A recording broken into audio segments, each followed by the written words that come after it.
Bounce back to Riley, moving left. Up top, Timbilla, handoff Johnson, straight on. Johnson into the lane, picks up the dribble. 9 on the shot clock. He's blocked by Xavier Brown. 2 blocks early for St. Joe's. Reynolds in transition into the lane, plants 2 feet, puts it up, the floater's good. St. Joe's ahead 2-0 opening minute. And already on offense for the Rams, you're seeing not a lot of space in the interior. Azabad is a lot for that, but also there's a lot of length on the floor for St. Joe's too. Johnson bounce left for Riley. Gives it back to Johnson, 14-footer, it's good. Fordham, the response, tied at 2. Off-ball action, not something we see a lot from this Fordham team on offense, but Jackie Johnson able to find some space there. Brown gets the handoff. High off the glass, it rolls in. Xavier Brown's on the board. Last year's Atlantic 10 Rookie of the Year and has taken another huge step forward this year, a budding superstar for St. Joe's. Part of the trio we'll have our eyes on, which is Brown, Reynolds, and Fleming.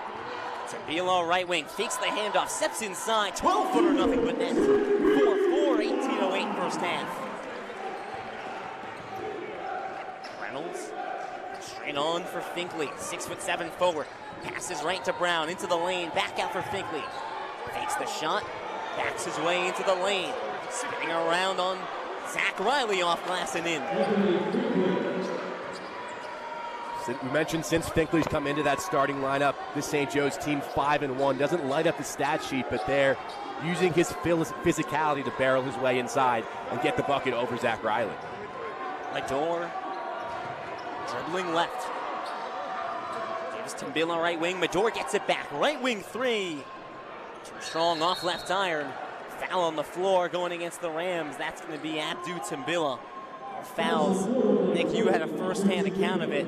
At that George Mason game, fouls became a big part of that 10-point loss, the narrative of that game. Listen, Lou, it was a very physical game, but I think it does have something to do with the officiating. It was very, very tight whistles, and with Fordham had Timbilla, Zona, Dean Tripp all in foul trouble for most of the second half. It just made it very difficult to defend a very physical George Mason team down low. Fleming, right wing 3, nothing but net. And we got to contest there. There's a reason.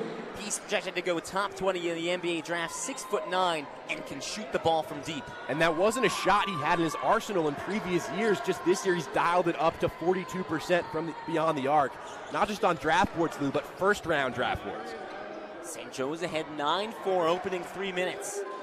Johnson right wing. Here's the screen from Timbilla. Johnson moves left. Right wing 3. He answers. Fordham back within 2. 16:44 first half. Jackie was just 1 of 9 from 3 against George Mason. It's important that he's able to knock that shot down. Ajaba hands off for Brown. Free throw line, kicks for Finkley. Back to the corner for Brown, guarded by Timbilla. Straight up top, Reynolds, deep 3, no good, rolls out. Timbilla gets the rebound, takes a shove from Ajaba. Ergo wants a call, won't get it. Johnson left wing. Corner feed for Zona, gives back to Johnson. Straight on Timbilla, the handoff for Johnson. At the right elbow, kick out right wing for Riley. His 3, no good, bounces out.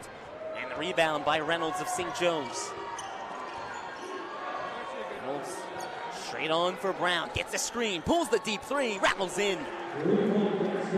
St. Joe's, they love to shoot the 3-ball, average 27 a game. They are more than content to pull from deep. And it's something that was emphasized by this Fordham coaching staff in practice. You have to contest those shots. They're going to try to get 30-plus threes a game for St. Joe's. Fordham are going to have to close out on those shooters. Johnson near corner. Foul entry pass for Timbilla. Leaves it short on the shot. St. Joe's the rebound. It's up ahead to Xavier Brown. Brown 5 points in the early going. Down low for Ajaba. Catches it underneath the net. Stripped by Zona. Fordham forces the turnover. Mador on the right side. Bounce past Timbilla, short corner.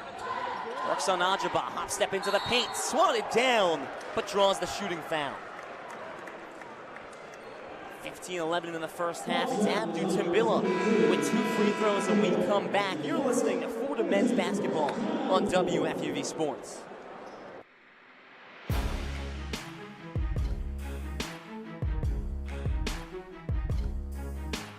I'm Chaz McAdams. And I'm Ben Oppenheimer. And we are 2 of your hosts for On the Hill, the flagship podcast of Fordham Athletics. We'll be talking about everything from football at Moglia Stadium to hoops at the historic Rose Hill Gym. discussing the ins and outs of all Ram athletes, teams, and big games. If you want to be part of the Ramily, then listen to On the Hill from WFUV Sports.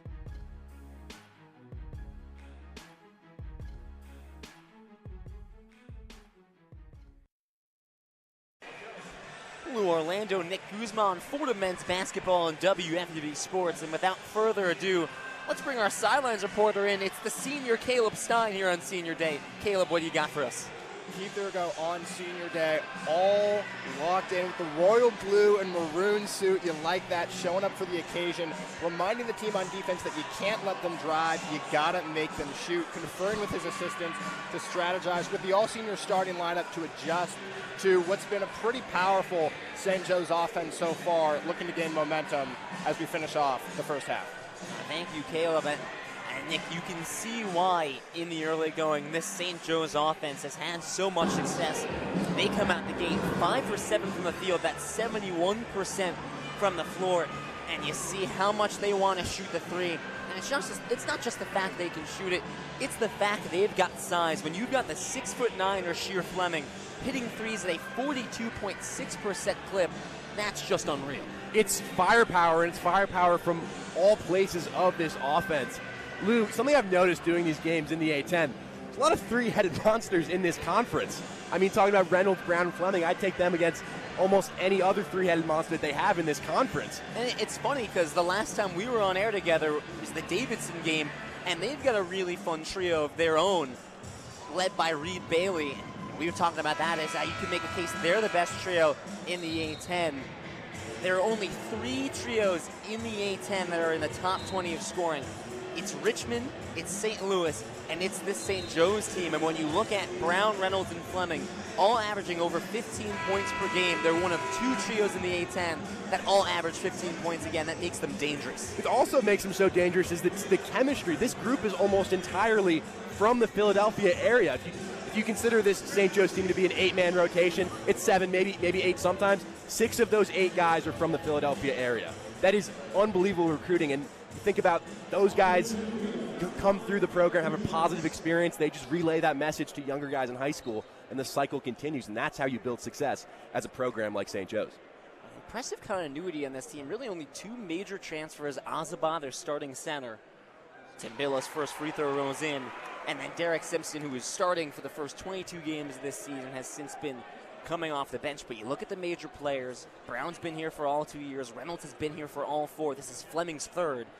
It's a big part of their success. And they're in a dogfight for a double bye in the A10 Tournament, currently tied for that 4th place spot at 9-6 in the A10. It really could go either way, whether they get the double bye or not, but it's so important for a team like St. Joe's to know your ticket's punched to the quarterfinals.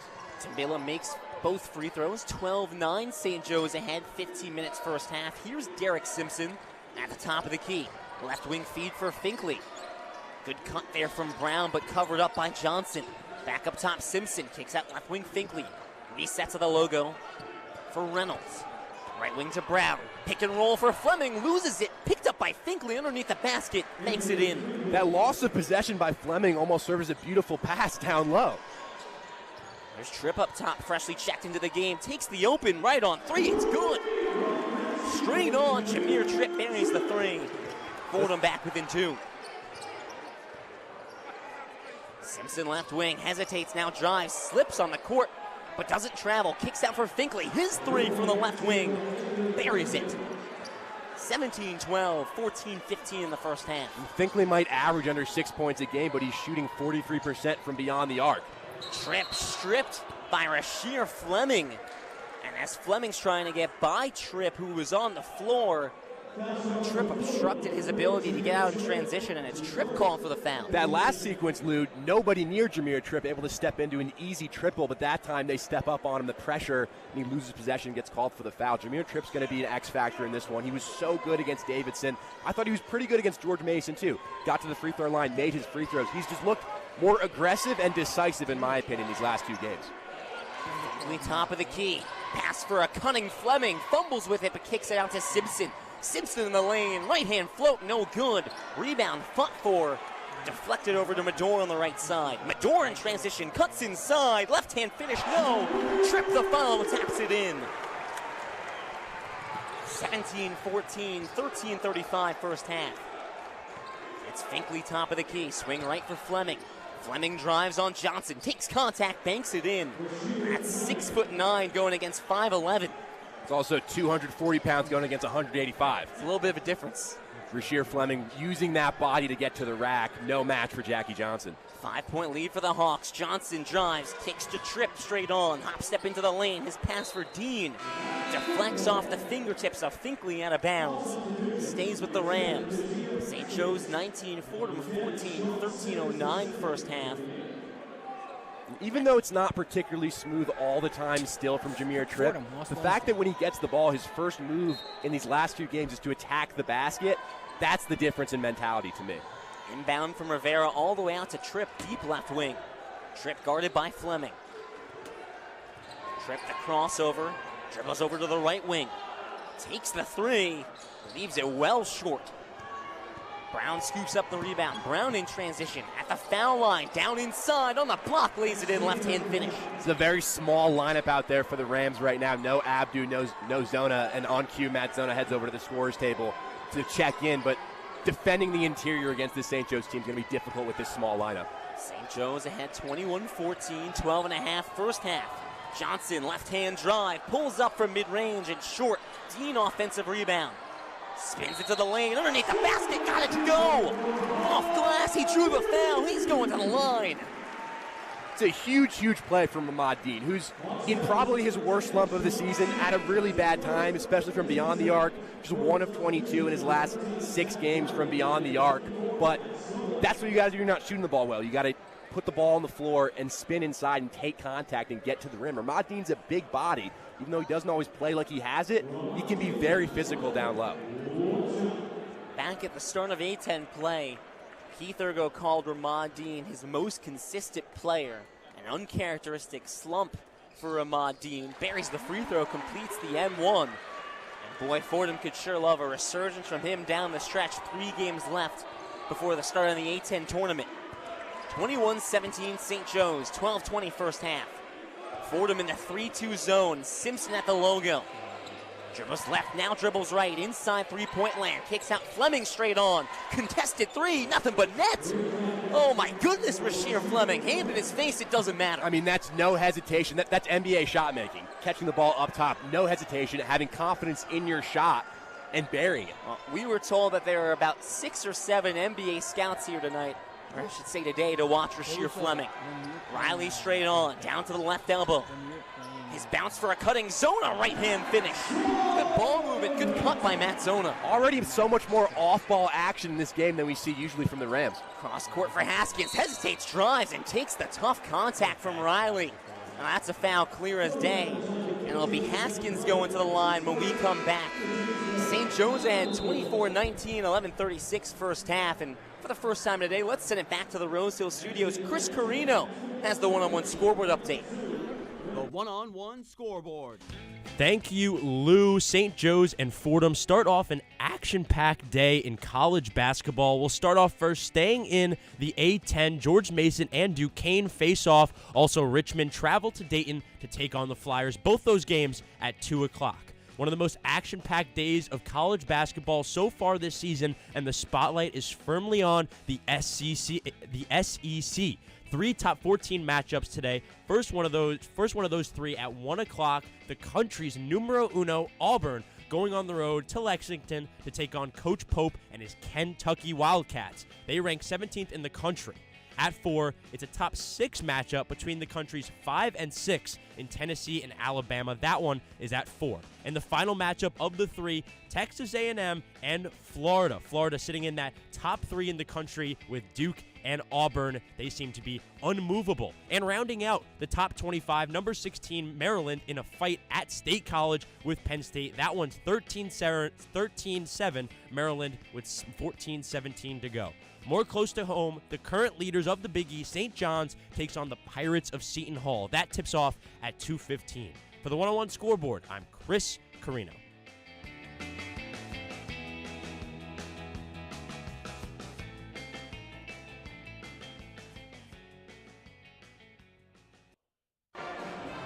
Thank you, Chris. Well, Nick, you heard a lot of updates in the A10 men's basketball realm. This is going to be a very exciting finish when you look at the A10 standings. Still, the number 1 seed not really determined at this stage of the game. VCU 14-2 with a win over Davidson last night. George Mason will play Duquesne today. They're 13-2. Now VCU won their only matchup against George Mason. They've got the tiebreaker. Here's the difference, though. George Mason, last 3 games of the season, it's Duquesne, it's LaSalle, and it's Richmond. Those are 3 bottom feeders in the A10. VCU has to end their season against Dayton. St. Joe's will be watching Dayton today because they need to get one more win over Dayton. They don't have the tiebreaker against them. It's a jumbled mess at the top of the stand. VCU might have the advantage in the tiebreaker, but they have no room to slip up considering just how easy that George Mason schedule is. Yes, Lou, we hear all the time how any team in the A10 can beat any team on any given night. This Mason team's lost just 2 times all year, and I bet my money that they're going to win out in this conference schedule. So there's no room for error for VCU. And behind them, I mean, tied for 4th right now, Dayton, St. Louis, and St. Joe's. Lou, we've got a chance to see all 3 of these teams this season, and I feel like either one is totally in the conversation for that 4th spot and that final double bye. Right now, Dayton has the nod, the tiebreaker over both those teams. That final game of the season, Dayton and VCU, is going to have a lot of eyes on it. It's not just going to determine VCU's seeding. It's probably going to determine whether or not Dayton gets the double bye. That's going to be a lot of eyes on that game. It's going to be a good one. And it's so important, that double bye, to get to the quarterfinals. There's so much that can happen down in D.C. Conference tournaments are wacky, wacky stuff. Wacky stuff happens. The further you can go without having to do any work, the better. Desir Haskins at the line. Missed his first, makes his second. St. Joe's ahead 25-19 at a break, 11:36 first half. Fordham moving right to left. The full court press from St. Joe's. Ball into the hands of Medor. Simpson in his face. Medor crosses half court on the right side. Hands off to Riley, dribbling left. Dribble handoff for Tripp the other way. Right elbow, hesitates, drives inside. Right hand finish. Gets Rasheer Fleming up in the air with the fake. Was able to blow by him and get to the basket. Another strong move by Jameer Tripp. 25-21, St. Joe's, 11-10 first half. Simpson off a screen, drives left, floater with the right hand, banked in. Simpson was a role player for Steve Peichel's Rutgers teams these last 2 years, comes to St. Joe's, and seems to have found his spot off the bench after initially being a starter. Quality transfer, still averaging 31 minutes off the bench in his new role last 7 games. Medor dribble handoff, pulls from 16 and buries. Fordham back within 4, 10-40 first half. Shot-making ability, already a much better offensive start for the Rams in this game than it was against Mason, where they had just 22 points in the first half. Fordham will pressure here as well. Sean Simmons on the left wing. Corner for Reynolds. Play whistle dead. He buried the 3 in the corner.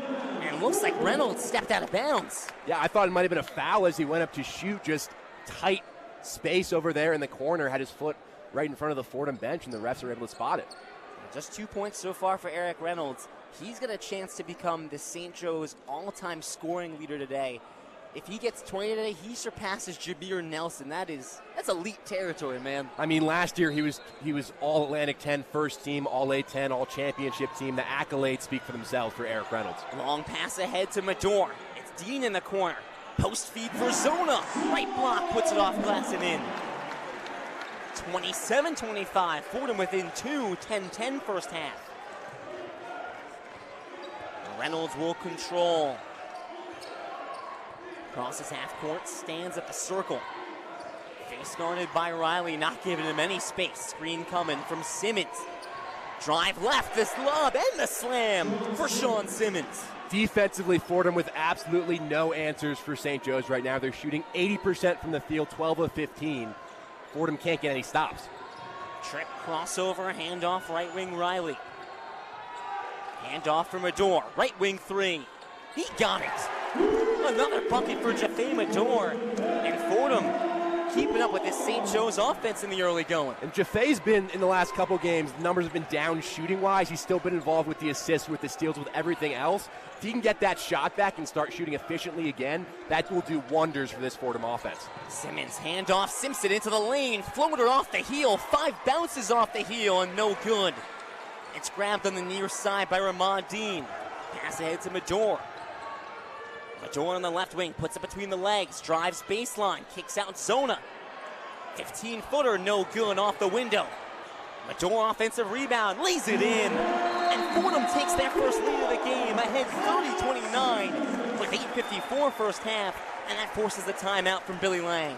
About as good of a start as you could ask for Fordham on the offensive end. They're attacking, they're making their shots from outside, they're being aggressive down low. They're absorbing contact when they need to, and they're moving the ball efficiently. It looks so much better on offense than it did against George Mason. Yes, that George Mason team is elite defensively in a national sense, not just in the Atlantic 10. But for Fordham's offense to be clicking like they are early, that's big. Now you just got to be able to string together some stops consistently on the defensive end of the floor, because you're not going to win any games if St. Joe's continues to shoot 75%. Zach Riley was hunched over in the Fordham huddle. Keith Ergo took a look at his face. Looked like he might have taken a shot on that last sequence. Either way, it's been an inspired effort in this first half by the Rams. A 5-0 run. This is a Fordham team that sits dead last in the A10, a 5-game losing streak to close out February. And they're hoping that March, both in the regular season and in the tournament, will be a little nicer on them. Yeah, Lou, remember they were 3-7 a couple weeks ago, and we were talking about maybe they get back to 5-7 or 5-8 and kind of climb up towards the middle of the pack in the conference. That hasn't happened, and now you got this afternoon and then 2 more games in the regular season to try to right the ship and gain some momentum before we head down to D.C. in a couple weeks. Brown in front court, guarded by Johnson. Left wing feed, Finkley. Bounce for Brown straight on. His bounce pass deflected by Abdu Timbila. Look like they got a foul in the lane. So staying here with St. Joe's. It's going to be a kickball on Abdu on that entry pass.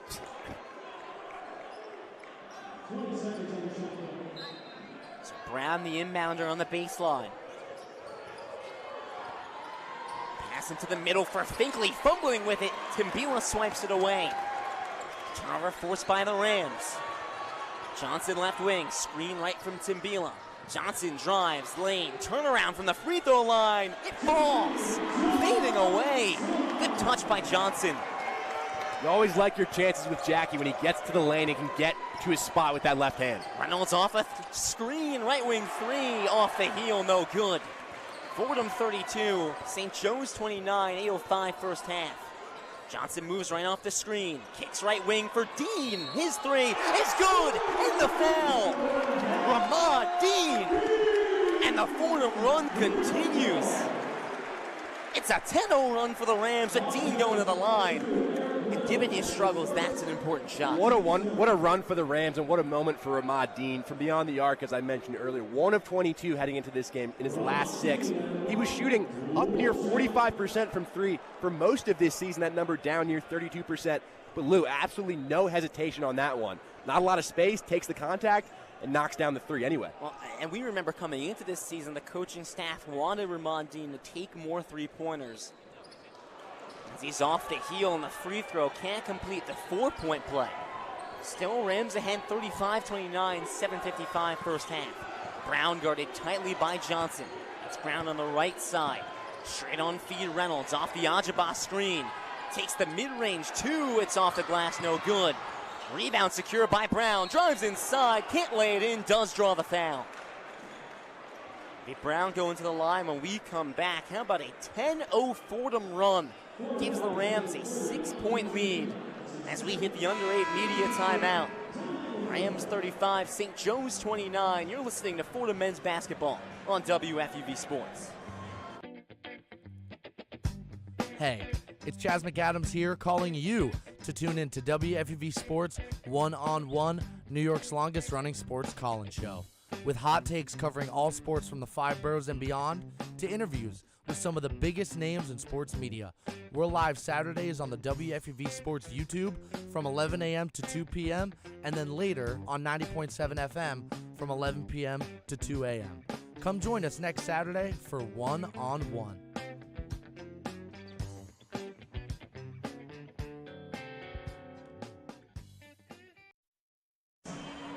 Lou Orlando, Nick Guzman, and once again, we'll throw it to Caleb Stein along the sidelines. Well, fellas, we've seen on the bench little stress on offense from Ergo's guys, the assistant coaches and the coaching staff. as a whole. When it comes to defense, all eyes are on Fleming. So far, 3 for 3 so far from the field, 2 for 2 from three-point land. Henry Lowe motioning to the bench with 2 fingers looking at his eyes. You gotta watch for him. Ergo talking to his guys on offense as the 10-0 run had started. Feed Jaffet, feed Jaffet, feed Jaffet. A mantra that so far has worked out for the Rams early in this first half. Oh, absolutely, and that 10-0 run right before the under 8 media timeout, fueled by a couple big buckets by Jafin Medor. Ramon Dean hitting a 3 as he got fouled. See, Fordham offense that, in Keith Ergo's words, is struggling as they've been playing a little bit better defensively. They have not struggled in this first half. Fordham shooting 60% from the field, 57% from 3, and they need to be playing that way right now because St. Joe's hitting 66% from the field and 57% from 3. It's been a battle of offenses so far. Yeah, listen, Lou, too often this year I feel like Fordham's offense has gotten real comfortable with the dribble handoffs on the outside, and it's become predictable for defenses. It's just dribble handoff after dribble handoff, and I think with these last couple games, defense have picked up on that. That's really what Fordham is trying to do on offense. But I think in this game this afternoon against St. Joe's, we've seen more off-ball cutting, more off-ball movement, a little more creativity on offense to open up some shooters and get some space. And I think a couple more wrinkles to this offense this afternoon has played a lot of difference. A 3-way tie for the team lead in scoring right now. Medor, Johnson, Tripp, all with 7 points. A point about the off-ball cutting, I think, is a fantastic point because it's been such a loud critique of the Fordham Rams that their offensive sets don't challenge defenses the way opposing offenses challenge them. A lot more motion today than we've seen in games past. I mean, I just think back to the Davidson game last Saturday and how they killed the Rams with their off-ball movement, and I just kept thinking, why doesn't Fordham do more of that? We have the ability, we have the athleticism to be able to do those kinds of things on offense. I think we're seeing a little bit of that this afternoon against St. Joe's. Xavier Brown at the line, an 89% shooter, and he buries both. It's another thing the St. Joe's team does so well, shooting the free throw, second in the A10 in free throw percentage. Xavier Brown, the A10 leader in free throw percentage. It's 35-31, Fordham, long feed ahead to Zona right wing. He'll slow it down. It's Medor back by the half-court line. Dribbles right, hands off Johnson, moving left. Bounce pass straight on for Josh Rivera. Gives it back to Johnson, pump fake, pulls the 3, no good. Dean offensive rebound, another chance for the Rams. Steps inside, left one, 2, no good, puts it back up and in. 2 offensive rebounds for Dean, and the Rams stealing off the break. Johnson left wing, drives inside, floater off glass. How about that flurry for the Rams? That's good of a stretch we've seen from Fordham all season long. Fighting on the offensive glass, fighting to get forced the turnover. 4 straight points, and they're flying. 39-31, Fordham, a 18-4 run. Kick out Fleming, right wing 3, contested, no good. Zona the offensive rebounder. Just the rebound. Rams ahead by 8. It's Johnson straight on, moves right off the screen. Gives it to Zona. And he'll reset to Medor, half court. Hand off for Johnson, deep right wing. Straight on feed, Dean. 10 on the shot clock. Dean's pass to Johnson looked like Fleming got in the way, deflected it out of bounds. A lot of hands, a lot of traffic in that passing lane as Ramon Dean tried to thread the needle out to the far side. An 18-4 run, Lou. When's the last time we saw that from the Rams this season? Have we at all? Nothing comes to mind. Medor, the inbounder at the baseline, left of the basket. Fakes the pass right, now gives it right to Zona at the block. Spin around, fade away, no good. Rebound pulled in by Ajabal. St. Joe's possession. Brown, corner feed, here's the 3, it's short. Good look there from Finkley, didn't get enough on the shot. 6 minutes left in the first half, Fordham ahead by 8. Johnson triple teams as he drives into the lane, loses it, and stolen by St. Joe's.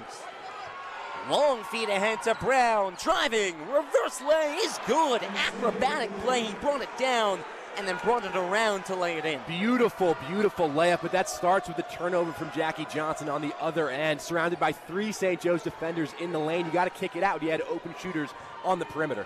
11 points for Xavier Brown. Zona right wing, they're giving him the 3. He's going to take it wide open, and it rolls off the rim, no good. Brown takes it up right down the middle of the lane. Across to Finkley. Right wing for Fleming. Drives on Rivera. Across the block to Ajaba. Back out to Fleming. Straight on Reynolds. Drives. Has it batted away. It stays here with St. Joe's. 10 the shot clock. Fleming drives. Takes contact. Blocking foul by Matt Zona. Ball goes flying up into the air. And Finkley will go to the line. That was another loud play in the paint. Yeah, Fordham fans don't like that one, but the block call will go against Matt Zona. Maybe just didn't quite have his feet set.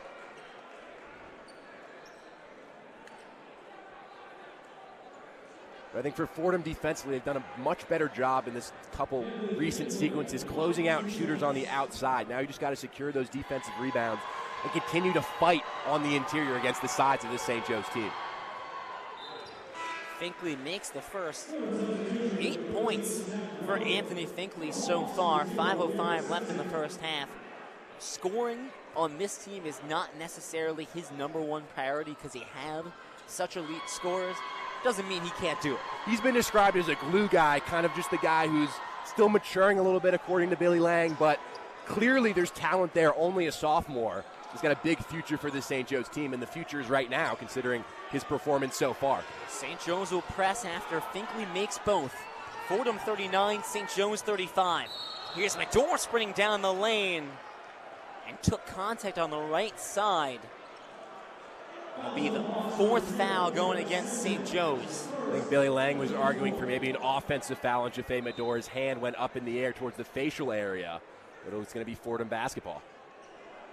Riley, the trigger man, right of the basket.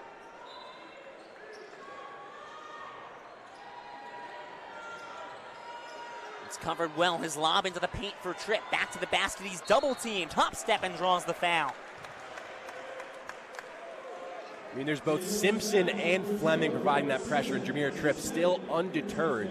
That kind of determination to get to the basket is not something we've seen from him throughout most of this season. But he's got the size and he's got the stature to be able to be really effective in those kinds of areas down low. Nick, the last time we were at the Rose Hill Gym, a 17-point, 10-rebound double-double for Jameer Tripp against Davidson. First free throw takes a couple, swirls around the rim and goes in. And then against George Mason, 7 points, 5 rebounds. Only took 3 shots, but still felt like a continuation of the increased comfortability, the increased confidence that you've seen from Tripp the last couple games. And that's why it was so frustrating to watch Jameer Tripp throughout most of this season, is because we knew this guy was in there. We knew he had the ability to do this. Missed the free throw, but Fordham gets it back. Rivera drives baseline, kicks Riley left wing. On the foul line to Tripp, steps behind three-point land. Now drives, picks up his dribble, kicks out Johnson. 8 on the shot clock. Johnson drives right in the lane, steps inside, blocked. It was Haskins. And St. Joe's adds another to the ledger. In transition, Brown takes a big tumble. Tried to pass it across to Finkley. Instead, it's a steal by the Rams. Long feed to Johnson in the corner. Drives baseline, lays it in, and one.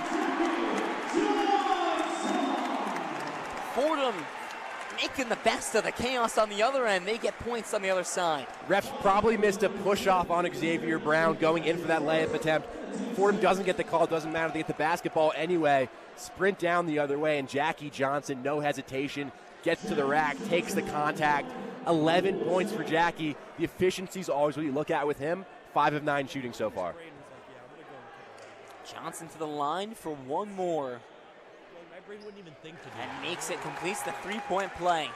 13 points against George Mason. He's got 12 with 4:20 left in the first half today. 43 points for the Rams, still 4:15 to go. That's crazy. It's been an offensive explosion. Finkley to the corner for Reynolds. Drives on Tripp. Tripp was able to cut him off. Back out to Haskins. Right wing Brown. Corner Fleming. Fleming drives. Left of the lane. Into the paint. Up with the left hand. It's no good. Out of bounds. Last touch by Jackie Johnson. It's an offensive explosion for the Rams. They got 43 points. And there's still 3:56 left in the first half. At the under 4 media timeout, the Rams up by 8. And we'll send it back to Chris Carino in the Rose Hill Studios. The one-on-one scoreboard update. The one-on-one scoreboard. Thank you, Lou. A wild day in college basketball, staying in the A10, one of the A10's finest, George Mason in road action at Duquesne. That one's at 2. George Mason coming off a midweek win over Fordham and finding themselves in a dogfight with VCU for the A10 regular season title. The road to March Madness is in full effect. The spotlight of CBB is firmly on the SEC today. 3 top 14 matchups. First one of these 3 is at 1, the country's numero uno Auburn going on the road to Lexington to take on Coach Pope and his Kentucky Wildcats. They rank 17th in the country and come off a road win at Oklahoma. At 4, it's a top 6 matchup between the country's 5 and 6 in Tennessee and Alabama. That one is at 4. And the final matchup of the 3, Texas A&M and the country's number 3, the Florida Gators. And rounding out the top 25, number 16, Maryland, in a fight at State College with Penn State. That one's 27-24, Nittany Lions with 5:50 to go in the first half. More close to home, the current leaders of the Big East, St. John's, take on the Pirates of Seton Hall. That one is at 2:15. For the one-on-one scoreboard, I'm Chris Carino.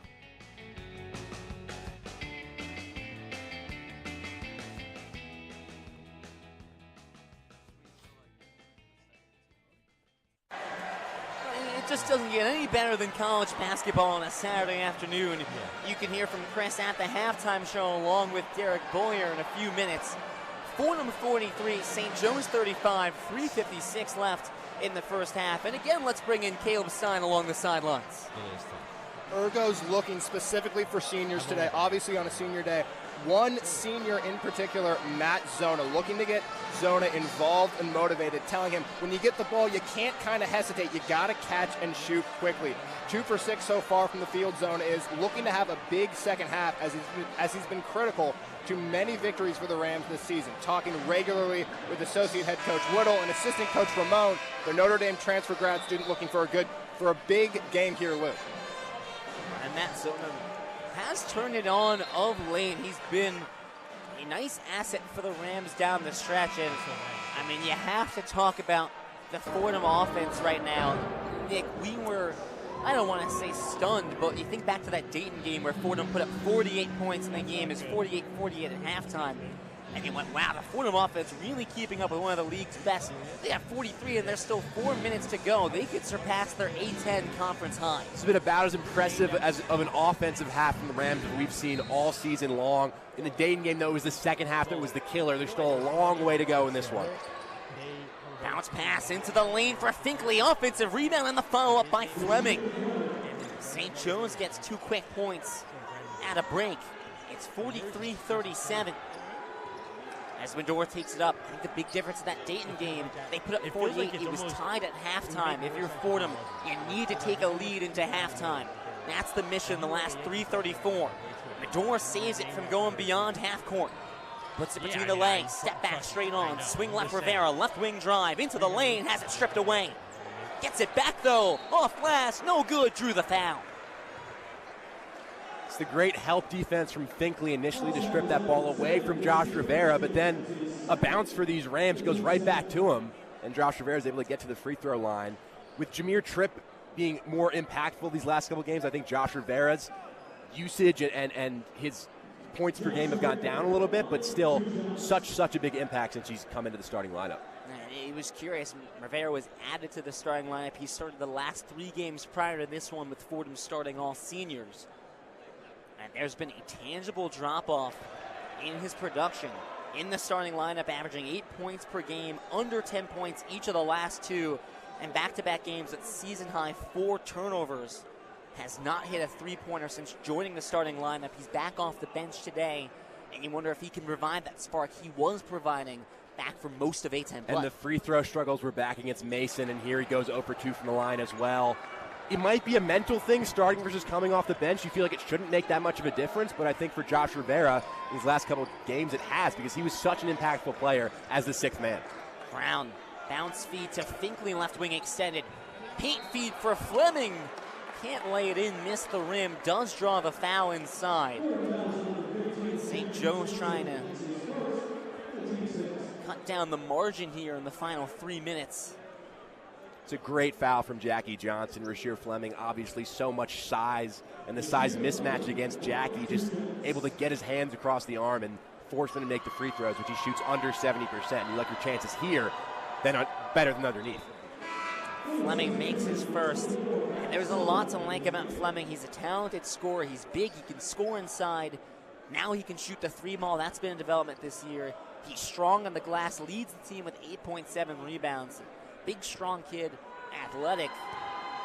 Free throw shooting is probably one of the few things you can point to and go, it's still a little subpar. And I think what takes him over the top to be a surefire NBA prospect is the three-point shooting, because it was not a part of his arsenal at all earlier this year. Inbound pass stripped away by Reynolds into the paint for Haskins, leaves it short. And the rebound pulled away by Dean. And Fordham gets it back and escapes disaster. Rams lucky there to survive, sloppy on the inbounds with the St. Joe's team pressing. 43-39, Fordham 2:48 left. Reach and foul by Finkley on the left wing. That'll be St. Joe's' 8th foul of the half. Fordham in the bonus. Jafe Mador going to the line for a 1-on-1. Fordham with the lead in this one, but both teams shooting above 50% from the field. You feel like those numbers are going to have to come down at some point. Some team's going to have to sure things up on the defensive end, but I think for the Rams, this last 2:47, you want to put as much distance as you possibly can between yourself and St. Joe's. I think back to that Dayton game where you were flying on offense, you just couldn't get the stops, and then a lackluster second half was their demise. I think if you can put some distance between yourself and St. Joe's in this final 2:47, you're setting yourself up for success in the second half. Mador makes the first free throw. I think of what Keith Ergo said after the Dayton loss, where he said, we put up 48 points, but the game was tied. We needed to be up 10 points when you have an offensive first half like that. Mador's second bounces out. Fordham ahead by 5, 44-39. 2:40 left in the first half. Fordham back in that 3-2 zone. Brown calls for the screen from Finkley, moves it left. Across to Reynolds, back to Brown. Free throw line for Finkley, bounce pass underneath the basket to Fleming, who lays it in. Beautiful backdoor cut from Fleming. He hung in the air for a while there, showing off the athleticism as he gets the bank off the glass. 44-41, 3-point game. 2:14 left in the first half. Mador off the handoff, dribbles right. Down into the corner, thinks about the three. Post feed for Zona. Play whistle dead. Looks like that's going to be the foul on Finkley prior to Zona receiving that pass.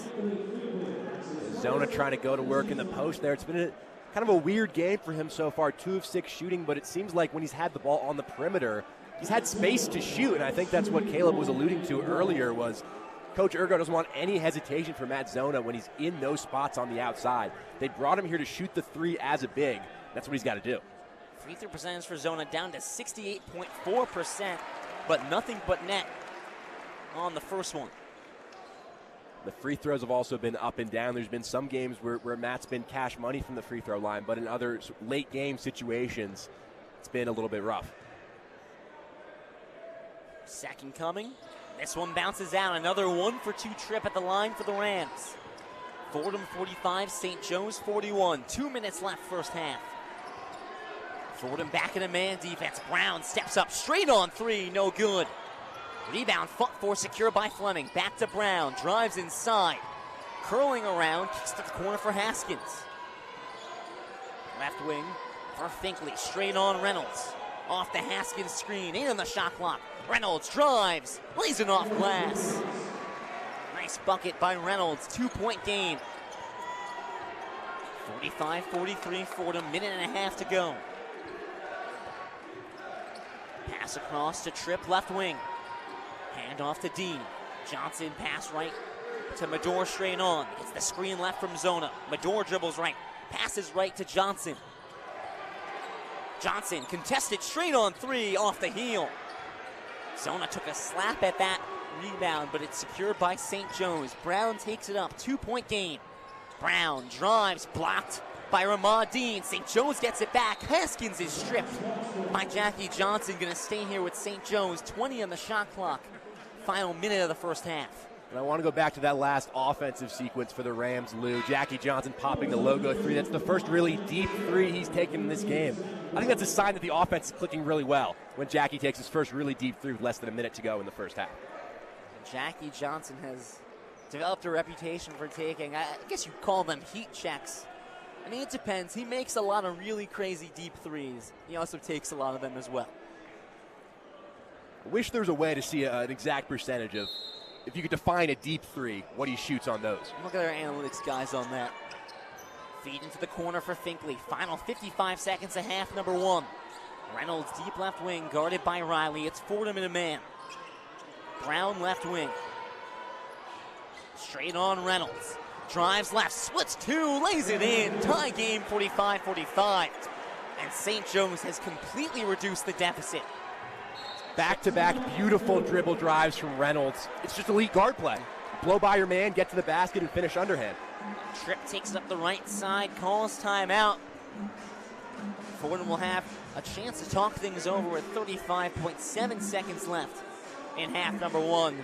Well, after an 18-4 run by the Fordham Rams, a 10-2 run by St. Joe's, and Nick, that's what we're talking about. The final 4 minutes, Fordham really needed to take a lead into halftime, and right now the game is tied. Sure, they've got a chance for a bucket here, and boy, you'd really like that. The last thing you want is to be in a tie game with this St. Joe's offense, because to be frank, it's going to be tough to replicate what they've done offensively in the first half. There's a reason why we kept bringing up how important it was for Fordham to have a sizable lead heading into the half, considering just how good of a half it's been for them on offense. But just so often for this Fordham team this year, there's 2 or 3 minute stretches where just the offense goes cold and the defense doesn't get stops, and a 10-2 run happens in an instant, and all of a sudden, all this hard work, you score 45 points, but you also gave up 45, and you're pretty much starting at a clean slate in the second half. But Fordham with the basketball, a chance to draw up their best play coming out of the timeout, try to get to the half with a lead.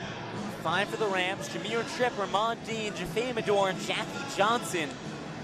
And it's Josh Rivera that will take the ball out on the high side right next to the St. Joe's bench. Rivera dumps it in to Jaffe Medor, stands at the script Fordham logo. Let the clock tick down, under 30 seconds. Fordham in a box around the paint. Johnson cutting right.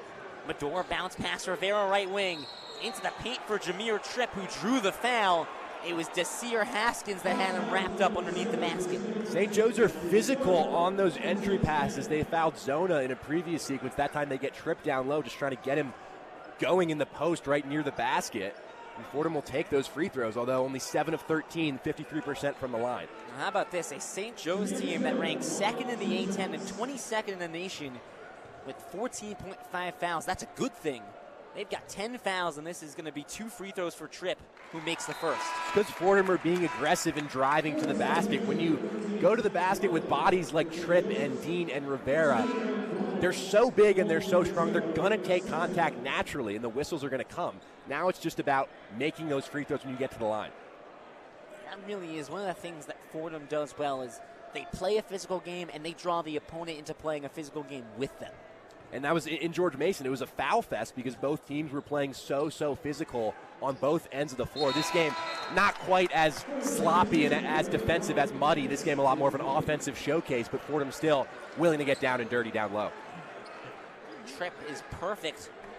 Fordham ahead 47-45. Okay. St. Joe's ball. Just point. Fordham will pressure Yeah, in the point. backcourt. 13.7 seconds left in half number one. This is Brown on the near side. Takes it right up the middle as he's guarded by Riley. Fordham in a man for this final possession. Riley switches on. Blocked by Rivera as Brown put it up, driving the right lane. We'll stay here with St. Joe's. Only 1.8 seconds left to get a shot off. That was a mean block. That was rude from Josh Rivera. Wow. St. Joe is usually a team that does the shot blocking. Fordham not really known for it this season, but Josh Rivera using his size, his height advantage against the 6'2" Xavier Brown. Simpson trigger man right of the basket. 1.8 left in half number one. Corner for Reynolds, fading away from 3, leaves it short. And Fordham will go into halftime with a 2-point lead. And Nick, that's a real nice thing. They put up 47 points in the first half, an offensive explosion. It's not a big lead, but it is a lead. You love to have the 2-point lead. You know this St. Joe's team is going to come out firing in the second half. For Fordham, this game feels so similar to that Dayton game earlier in February where it was 48-48 at halftime, and then Dayton came out on fire still. Fordham came out incredibly slow in those first 4 or 5 minutes of the half. Whatever the message is from Keith Ergo to his players, you're not going to maybe keep up the same level of offense, but the intensity has to be the same. And if the shots start to not fall on the offensive end, which is a very distinct possibility, the effort cannot change on defense. Fordham 47, St. Joe's 45. Fleming leads the Hawks at 14. Johnson leads the Rams with 12. And Derek Bollier and Chris Carino, they've got a lot to chew on at halftime. Both teams shooting over 50% from the field. It's been an offensive display on both sides. So without further ado, let's send it back to Derek and Chris. It's the one-on-one halftime report. The one-on-one halftime report. Welcome into the studio for the halftime report. I'm your studio host, Derek Bollier, joined by Chris Carino, who has been doing your updates. And let's get into this first half of Fordham men's basketball. It's currently 47 for Fordham and 45 for St. Joseph's. Fordham's currently leading at half, and they're 9-2 when they lead at half, and that's a really good sign when facing this St. Joseph's offense. Absolutely, yeah. Just on the other side, a positive point of view for St. Joe's to start this half. They obviously have the size. The size, maybe the biggest proponent for this St. Joe's team coming into this game. Guz and Lou have talked about it a bunch in that first half. Obviously, Rasheer Fleming doing Rasheer Fleming things in that first half, 19 minutes, and then just a whole lot in that 19 minutes. 14 points, 5 for 7 from the field, 2 for 3 from 3, made 2 of his free throws, 5 rebounds to go on top of that. He's been fantastic. But really what it's been for me, just looking, Derek, at not only these two teams, but the individual stats of these two teams, it's very deadlocked. Deadlocked in a lot of places, and any place it's not, it seems Fordham has the advantage. Yeah, everything is super close. Like if you look at their shooting percentage, their threes, their field goal, everything's super close. But a few things that I've been seeing is a biggest thing we were talking about earlier is the turnovers. Fordham turnovers, they've always had an issue with turnovers. But right now, if I'm right, they have 3 turnovers to SJU's or the St. Joseph's 5, which is really good for Fordham because they typically average a lot of turnovers, and it's good to see them low, and it's good to see their points on turnovers. That's a really big thing that we were talking about earlier. Yeah, that was the point I was going to make. 3 turnovers, as you said, it's a remarkable number for this Fordham team. If they can handle or just keep themselves within 3 turnovers for a half, they would put themselves in a lot better positions than they have earlier in this season. And like you said, points off turnovers, Derek. 11 points off turnovers for this Fordham team to only 5 turnovers that St. Joe's has actually produced. 11 points off 5 turnovers. It's very, very productive for this Fordham team, not only getting those turnovers, but being productive with those turnovers, winning that turnover battle. Really important. Also looking at the glass, we heard defensive and offensive glass multiple times from Guzman and Lou. Obviously, this St. Joe's team having a lot of that size, but Fordham holding their own relatively, talking about rebounds, specifically offensive rebounds. This Fordham team with 6 at the half, very impressive, and defensive rebounds can always be a struggle, but they've had 9. The one place, if I was to take it with a negative, Derek, for this Fordham team, it was a theme of the last game at George Mason a lot during the midweek. It's leaving points on the board, leaving points on the table. A big place, and one of the most obvious places you can do that is the free throw line. This Fordham team, 9 for 15 in that first half from the free throw line. They had a very good, very productive first half, but if you're going to want to win games and win games against good teams like this St. Joe's team, you cannot be leaving that many points on the table. 6 free throws on the table in that first half. Yeah, and like Nick and Lou were talking about earlier, the Fordham plays a very physical game throughout, and they're forcing those fouls and forcing the team to give them basically free points from the free throws. But if you're only shooting 9 for 15, you're kind of just, like you said, leaving those points on the board, and that's really the biggest negative, and maybe the only negative from Fordham so far, other than only having a 2-point lead with 47 points. I mean, we've seen this before, obviously, last month against Dayton. It was 48-48 at half, and we kind of would like to see when you have such a productive first half, you kind of want to see a bigger lead, but they do have the lead at half, so that's kind of something that you can't take for granted. But only shooting 60% from the free throw line isn't necessarily the best thing you want to do when you have those chances to just get points, especially when St. Joseph, they only have 8 free throws to your 15, but they also have only 7 of those made, so they don't have as many points off free throws. But you have much more opportunity to take those points, and you'd like to really see Fordham take the opportunities that they're just being given. They're being given these points, but they're not necessarily taking all of them. Right, and a similar point to what you just said, an 8-point lead in that first half at one point, 43-35 for Fordham. Obviously, the game's going to get closer. Obviously, the game's going to get more competitive, but a certain part of me almost thinks that this Fordham team takes for granted a lead like that. They don't really have the confidence to think that they can pull away early on a team like St. Joe's, and I think that confidence or that self-belief would do them wonders, especially in a spot, like I just said, 43-35, where they seem to pretty much or mainly be in the driver's seat. Yeah, and like you were saying, they went on this 18-4 run against St. Joseph's, and that shows their confidence, and it shows their ability to get back in games maybe they were losing or keep their lead. But then they also immediately allow St. Joseph's to get back into it. They allow a 10-2 run for St. Joseph's, and that just kind of, like you said, it shows that maybe they're not super confident when they get that lead. They're not confident enough to maybe keep that lead. But it's good to see that they're able to go on these runs and able to take leads whenever they need or keep leads whenever they need. But you would like to see them keep those leads, maybe not necessarily a double-digit lead, but something more than 2, maybe a 5, maybe an 8-point lead like they had earlier to kind of make them comfortable in this game and keep them in a good spot. So maybe if they miss a shot or two, they're still in this game and they don't necessarily need to make every single shot. Yeah, and I think mentally that is a big element as well, just kind of giving you ease of mind at least a little bit. Looking just kind of at the things that jump off the stat sheet, points off the bench for this Fordham team has been a big theme all season long. Fordham, in a general sense, is very deep in comparison to a lot of these A10 teams, and we've seen that so far this afternoon. I think the spotlight of that has been on Jameer Tripp. Obviously, some lineup changes, but Jameer Tripp, a guy who's usually on the bench, usually in the role that he's been playing tonight, and tonight he has been playing it masterfully. 10 points, 3 for 4 from the field, 1 for 2 from the three-point line, 3 for 4 from the line as well, which is very important. He seems to be a part of one of the most important themes of this Fordham team, the wing play, specifically Ramad Dean, Joshua Rivera, Zach Riley, and, of course, Jameer Tripp. It seems, as I said a lot in the George Mason game, that when they go, this team goes, and it seems like they're going at the early stages in this game. Yeah, absolutely. And again, to shout out Dean as well, he has 8 points and also 6 rebounds, kind of closing in on that double-double, which is an important thing that we like to see in this Fordham offense, some of those big men that can shoot, but also they can get those rebounds. And another player, Jackie Johnson, 12 points on only 1 of 3 from 3, but also 5 for 10 from the field overall, so it's 50%. Yeah. It's good to see him producing, and it's also good to see the seniors producing. It's obviously senior day at Fordham, so we kind of want to shout out maybe some of the seniors. Absolutely. Brian Newsbaum, one of the senior players, student manager Alex Eustatain, Matt Zona, Jackie Johnson III, Jaffe Mador, Zach Riley, and Abdou Simbila are the seniors in this game, and it's good to shout out them because you kind of see their names over and over and over, as well as they're obviously upperclassmen or graduate students.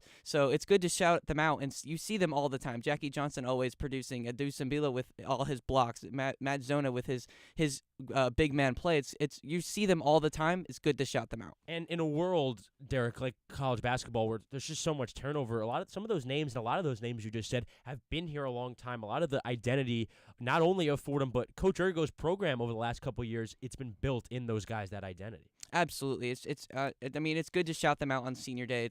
It's great that we're kind of recognizing them and recognizing their production. I mean, I'm always just last game the men's basketball against George Mason, Jaffe Mador went off for 22 points. It's just we see these names over and over and over, and it's just good that they're getting recognition for kind of the play they're playing. And I really like to just shout them out and let them know that, like, they're really producing, and I really like what I'm seeing so far in this game, especially from some of these seniors, especially from Jackie Johnson. Just kind of what they're doing so far in this game, and I'd like to see them continue that in the second half. Absolutely. I could see this Fordham team continuing this in the second half. It didn't feel like a one-half fluke from this Fordham team. It felt like a team ready to at least put forth their best effort this afternoon, which I think is really important. On Wednesday against George Mason, obviously that's a really high-level competition, high-level talent. But the way they played, it felt different than the identity, different than the makeup of this Fordham team all season long. And that identity, that makeup, I feel has really translated over into this afternoon, and it feels like the team I saw on Thursday. It feels like this tough group that isn't really fazed by the wins and losses of the season or the level of the competition. They're playing their game, and they're playing it to the toughest of their ability. That, to me, that mindset to me is when Coach Keith Ergo and his team is the most dangerous. Yeah, and like not to bring the mood down a little bit, but Rams are obviously on a 5-game losing streak. The Hawks That's themselves. the reality. We can't hide from that reality as well, and they need to build off it. It's not necessarily something that they can affect now, but they have to adapt to it. Of course, and the Hawks themselves are on a 3-game winning streak as Right. well, so it would be good to see the Rams not only break their own 5-game losing streak with this run that they've been on so far, especially if you look at the George Mason game. George Mason, obviously, like you said, a very high-level opponent. Yeah. They're top of the conference, but Fordham really, throughout almost 30 minutes of the first 30 minutes of the game, were really in that game. They were really competitive. They were playing physical, just like we were talking about earlier. They were playing well. They were shooting well. But then the last 5-10 minutes, it kind of started maybe not necessarily fall apart, but maybe they weren't confident enough to keep continuing to play at this high level against a high level opponent, or maybe it was just fatigue. Maybe it was just like general basketball. But they played really well against a high-level opponent, not saying St. Joseph's isn't as high level as George Mason, but it seems like they're also continuing to play in this game. They have the lead at half, and I really just want to see continuing to play this high level, maybe a bit, maybe not necessarily better shooting, but just kind of continue the shooting. As Lou and Nick were talking about, this good shooting, both teams shooting about 50% from the field, it's got to fall off eventually, and we hope it happens for St. Joseph's before it happens for Fordham. Yeah, we're going to see who better adapts to that fall-off because it does seem inevitable. It's hard to shoot that sort of clip for an entire 40 minutes of a game. Just kind of one more final point heading into the second half. I brought it up a lot in the game on Wednesday, but the trio of wings of Rivera, Tripp, and Dean, the last time all three of those guys were in double figures, Derek, it was the last road win for this Fordham team over a month ago. When those three players are playing really well, specifically on the offensive end, that is the best iteration, in my opinion, of this Fordham team. Already at halftime, we have Ramad Dean at 8 points, Jameer Tripp at 10 points. Josh Rivera still not on the scoreboard yet, but if those three guys can continue the offensive success they had in the first half, specifically Tripp and Dean, I think this Fordham team is in a really good spot to get a win this afternoon. 100%. And as you noted, Josh Rivera not yet on the scoreboard, but if we can see him come into this game in that second half and start scoring like he normally does, I mean, it's just Fordham with their big three and also Jackie Johnson III continuing his scoring. It's just Fordham's going to look dangerous in this next half, and they're going to look dangerous and have a chance to break their losing streak and win this game.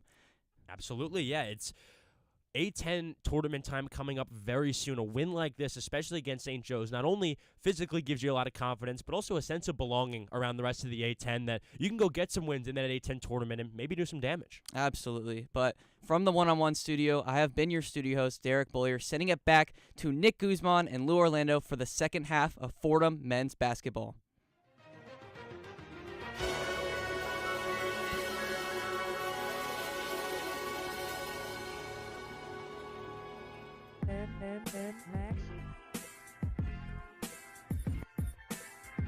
The month of February was not kind to the Fordham Rams. In the midst of a 5-game losing streak, they'll turn their attention to a dangerous St. Joseph's squad, led by NBA draft prospect Rasheed Fleming. Today the Rams celebrate Senior Day and honor 6 graduating players in front of the Rose Hill crowd. And if you're going to celebrate, best to do it right, by sending them off with a win. Legacies aren't built in a day, but they are cemented in March. And as the calendar turns to March, Fordham seniors can write the storybook ending to their Bronx legacy with one final push. The Fordham Rams, the St. Joseph's Hawks, Senior Day at Rose Hill, live on WFUV. Well, I wasn't necessarily struggling for stuff to say, but I like that you were just kind of continuing, and you were also adding points that I could add on to as well. That's a big broadcast. That's a big cover thing. Like just always. Senior Day at Rose Hill, and boy was that first half a treat between the Fordham Rams and the St. Joseph's Hawks. 47 points for the Rams, 45 for the Hawks. Both teams shooting over 50% from the field. Nick, it was all offense in the first half, and it was all electric.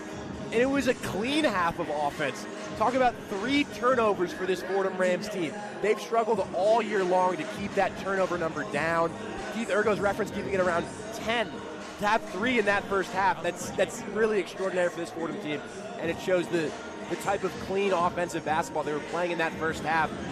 But offense is not the only part of this game, Lou. Defense, too. St. Joe's also so hot scoring the basketball. Both teams shooting above 50% from the field. Fordham at 40% from three as well. You feel like both offenses might cool down a little bit in this second half, just the nature of halftime, some defensive adjustments. But I think for Fordham, the intensity cannot change whatsoever. Even if, as I said at the end of the first half, if your shots start to go down, maybe the turnovers start to pile up a little bit. This is a very talented St. Joe's team that's fighting for a double bye in the Atlantic 10 tournament. They're not just going to roll over and die. It's going to be a dogfight until the very end. Coach Ergo has been pleading and preaching for his team to play 40 minutes of Fordham basketball. They definitively played 20 minutes in that first half. The big question is, do they have 20 more left in them? Nick, we keep referencing that Dayton game, tied 48-48 at halftime.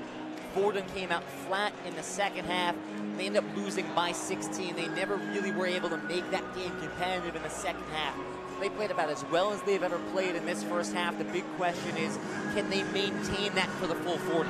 We've talked so often about those 3 to 5 minute lapses that this Fordham team seems to have every game, where the opponent goes on a 10-0 run or some kind of crazy run that takes them away from the Rams. That can't happen in this second half against St. Joe's. Against Mason, Fordham played 35 minutes of Fordham basketball. The last 5 minutes is when that collapse happened. You have to stay disciplined here and recognize that, you know, at this stage of the season, you're in last place. A win would just do so much to just kind of rejuvenate the atmosphere around this program. Yes, it'd only be their fourth conference win of the season, but it'd be so big against a team like St. Joe's. St. Joe's ball to start the second half, moving right to left in their gray uniforms. Fordham and a man to come out. It's the Rams up by 2. Opening 10 seconds of half number 2. Ajaba on the right wing only played 9 minutes in that first half. Finkley, his bounce pass to Fleming, stepped on the line. It's an early turnover for St. Joe's. There were not a lot of turnovers in that first half. 5 for the Hawks, 3 for the Rams. It's so notable for Fordham. They've only had 3 games this season with under 10 turnovers. That's as animated as we've seen Keith Ergo on the sidelines all game long. So happy with that effort from Matt Zenner to apply the ball pressure and force the mistake on the sideline. Johnson dribbles left, saves it at the sideline from going out of bounds. Sends it ahead to Riley, who's trapped. Back to Johnson on the deep left wing. Bounce straight on Timbila, moves right, fakes the handoff. Right wing gives Zona. Zona at the foul line. Shovels back for Mador, dribbling right. 3 on the shot clock. Step back, right wing 3, air ball. Shot clock violation, and the Hawks will take over. That's going to be a hard shot over the 6'9" Rasheer Fleming with a hand in his face, but it's an interesting look for Fordham with the 2 bigs. That's how they started on its senior afternoon here at the Rose Hill Gym. But it's an interesting look on offense with 2 big guys down low. Not a lot of mobility for Fordham. Fordham will press. In the face of Brown along the right side, takes it up past half court. Hand off to Reynolds, gives it right back to Brown, straight on. Brown battling with Johnson, kick out Fleming. Back to Finkley, straight on. Finkley drives left of the lane, cut off by Timbila and Riley. Bounce pass for a cutting Fleming, now to a wide open Ajaba, the 2-hand slam. That's a loud one to tie this game at 47. Back-to-back awesome off-ball cuts from St. Joe's, and Ajaba with the finish. Great find from Fleming. First minute and a half of the second half. Floater from Johnson, no good. Jump ball called as Abdu Timbila was able to get his hand as he went for that offensive rebound. Possession arrow going the way of Fordham. They'll get a second possession here. I think Fordham can get a better shot on offense than that sort of off-balance leaner that Jackie just threw up early in the shot clock. I think trying to draw some contact from the elbow, but I think Fordham can work to find some better looks than that.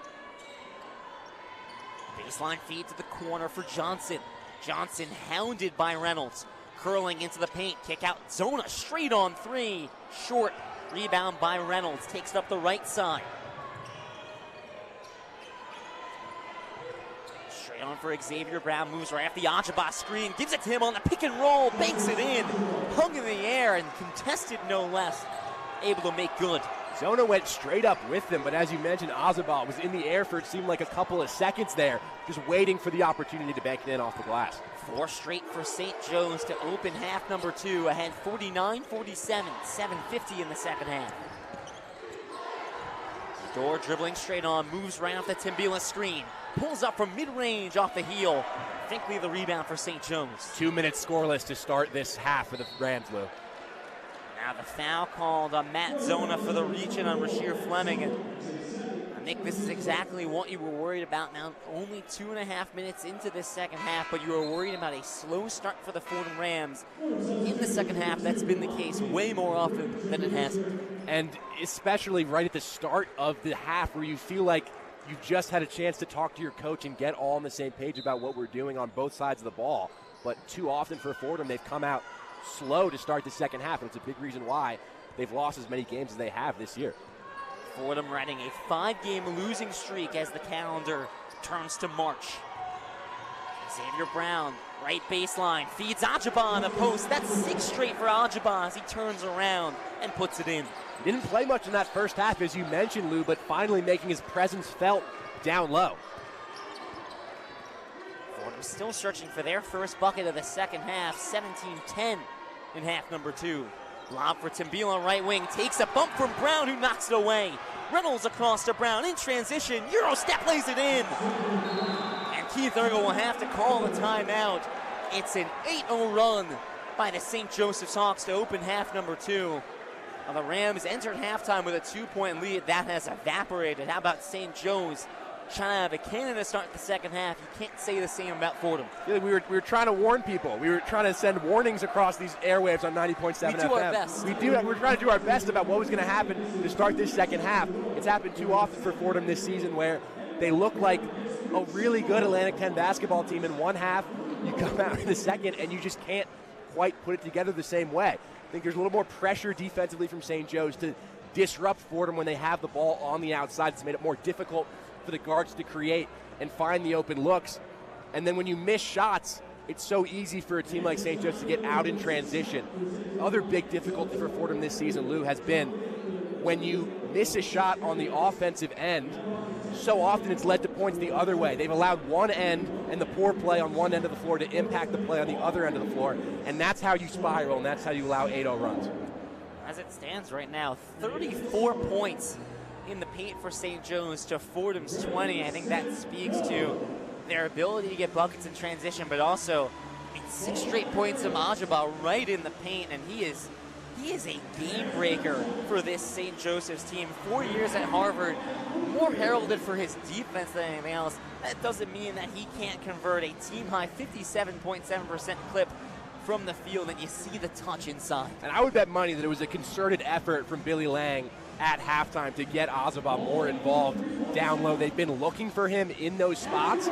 With that 6'10 frame, 260, Fordham have Abdu Timbila down there and Matt Zona at times. Matt Zona, we know, not the best defender. Abdu, when he's engaged and locked in defensively, he can be a really elite defender.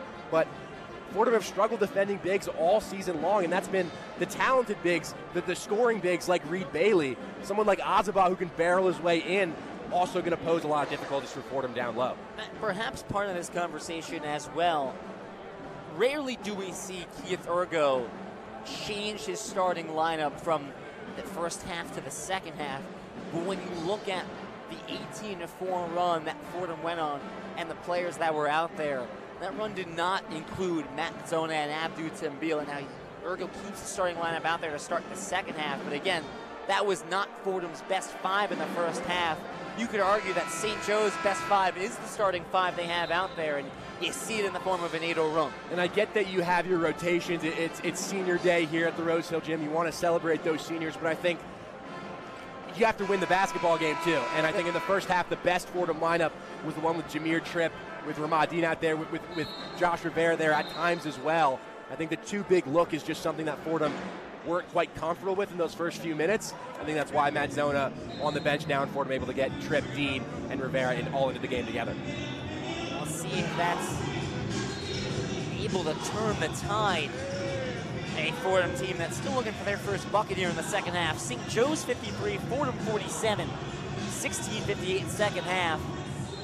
Rivera will inbound underneath the basket, and St. Joe's will press. Bounce pass right side for Madorn.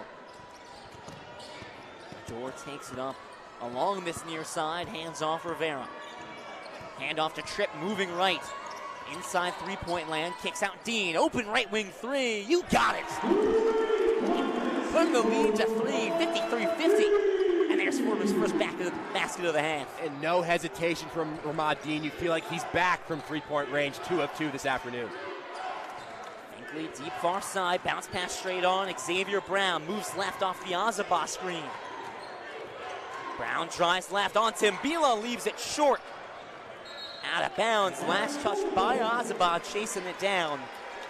Fordham's got the ball, and they make that lineup change. They get those 3 underclassmen in, and immediately you see the energy shift a little bit. It's just more energy, more athleticism on the floor. They're able to stretch things more, and on defense, it makes the switching a lot easier. It's just a little bit of a more dynamic lineup than the starting lineup they had. Tripp dribbles off the heel, loose scramble. Finkley falls on it. St. Joe's in transition. Reynolds straight on 3, nothing but net. Make it 9 points for Eric Reynolds. St. Joe's up by 6, 56-50, 15-50 second half. It's a tough shot. Abdu Timbila's hand is right in his face on that one. Reynolds drains it anyway. Eric Reynolds is a tough shot maker. Rivera left wing. Foul line pass for Timbila. Looking for a handoff, goes cross court for Dean and sails it out of bounds. And just like that, Matt Zona is going to come in at the order of Keith Ergo to check out Abdu Timbila. 15:35 second half. It's St. Joe's up by 6. Lou Orlando, Nick Guzman, Fordham men's basketball on WFUV Sports.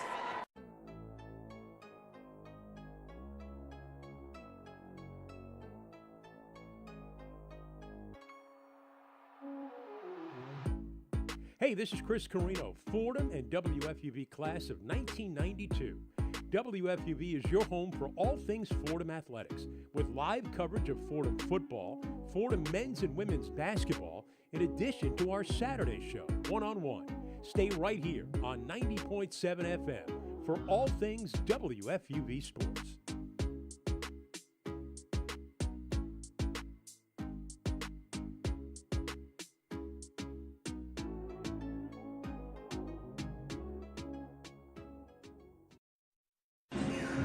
Well, Chris Carino is absolutely right. WFUV is the home of Fordham athletics. And on that note, the A10 Women's Basketball Championship kicks off this week at the Henrico Center in Virginia. Tournament play begins on Wednesday, March 5th with the championship game set for Sunday, March 9th. Fordham Women's Basketball is looking to win their 3rd A10 title since 2014, and WFUV Sports is your home for all of it. We'll have the broadcast for every Fordham A10 tournament game as Chris Carino and Tucker Austin make the trip down with the team. Keep an eye out and stay tuned as official dates and times are confirmed. So it's the A10's women's basketball tournament next week, the Fordham men's, or the A10 men's tournament the week after. On the men's side, well, Fordham is certainly a lock to be a day one team. They sit in last place in the A10, 3-12, 5 straight losses. Looking to get a couple wins here down the stretch in their final 3 games of the season, just to build confidence. We've seen day one teams go on a run in A10 play. It's very possible, it's very plausible. At this stage in the game, you just want to see Fordham build that confidence, and in the words of Trey Woodall and Coach Ergo, be playing their best basketball by the end of the season. It's certainly possible. I don't think it's possible if Fordham drop all 3 of these games to end the conference schedule. I think you need some kind of momentum, whether it's a win today against St. Joe's or at home against GW on Wednesday or even on the road against Rhode Island. You just need something to build off of because, positive stretches throughout, pieces of games is not enough to go off of. You need a full 40-minute effort where you can say from start to finish, we played our best brand of basketball. You need that to be able to be confident heading into day one of the A10 tournament. We're probably going to be playing on that Wednesday, early in the afternoon. You're up against it from the start down in D.C., and you're going to have to be locked in. There's not going to be any room for error.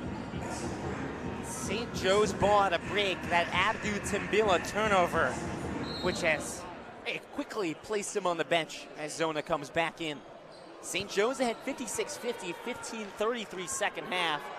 Brown controls at half court. Finds Fleming cutting right, takes the open right wing 3, it rolls out. Zona the rebound. 14 for Fleming, now 2 for 4 from deep. Major right wing, meanders over, straight on, dribbles right, hands off, trip moving left. Swings it across to Rivera. Foul line feed for Dean, back to the basket, down to the block. 10 on the shot clock, kicks out Tripp right wing. Fordham looking for any opening here offensively. Dribble drive, splits 2, can't lay it in, gets his own miss, has to put it back up, it's blocked. Azaba rejecting once again. St. Joe's in transition.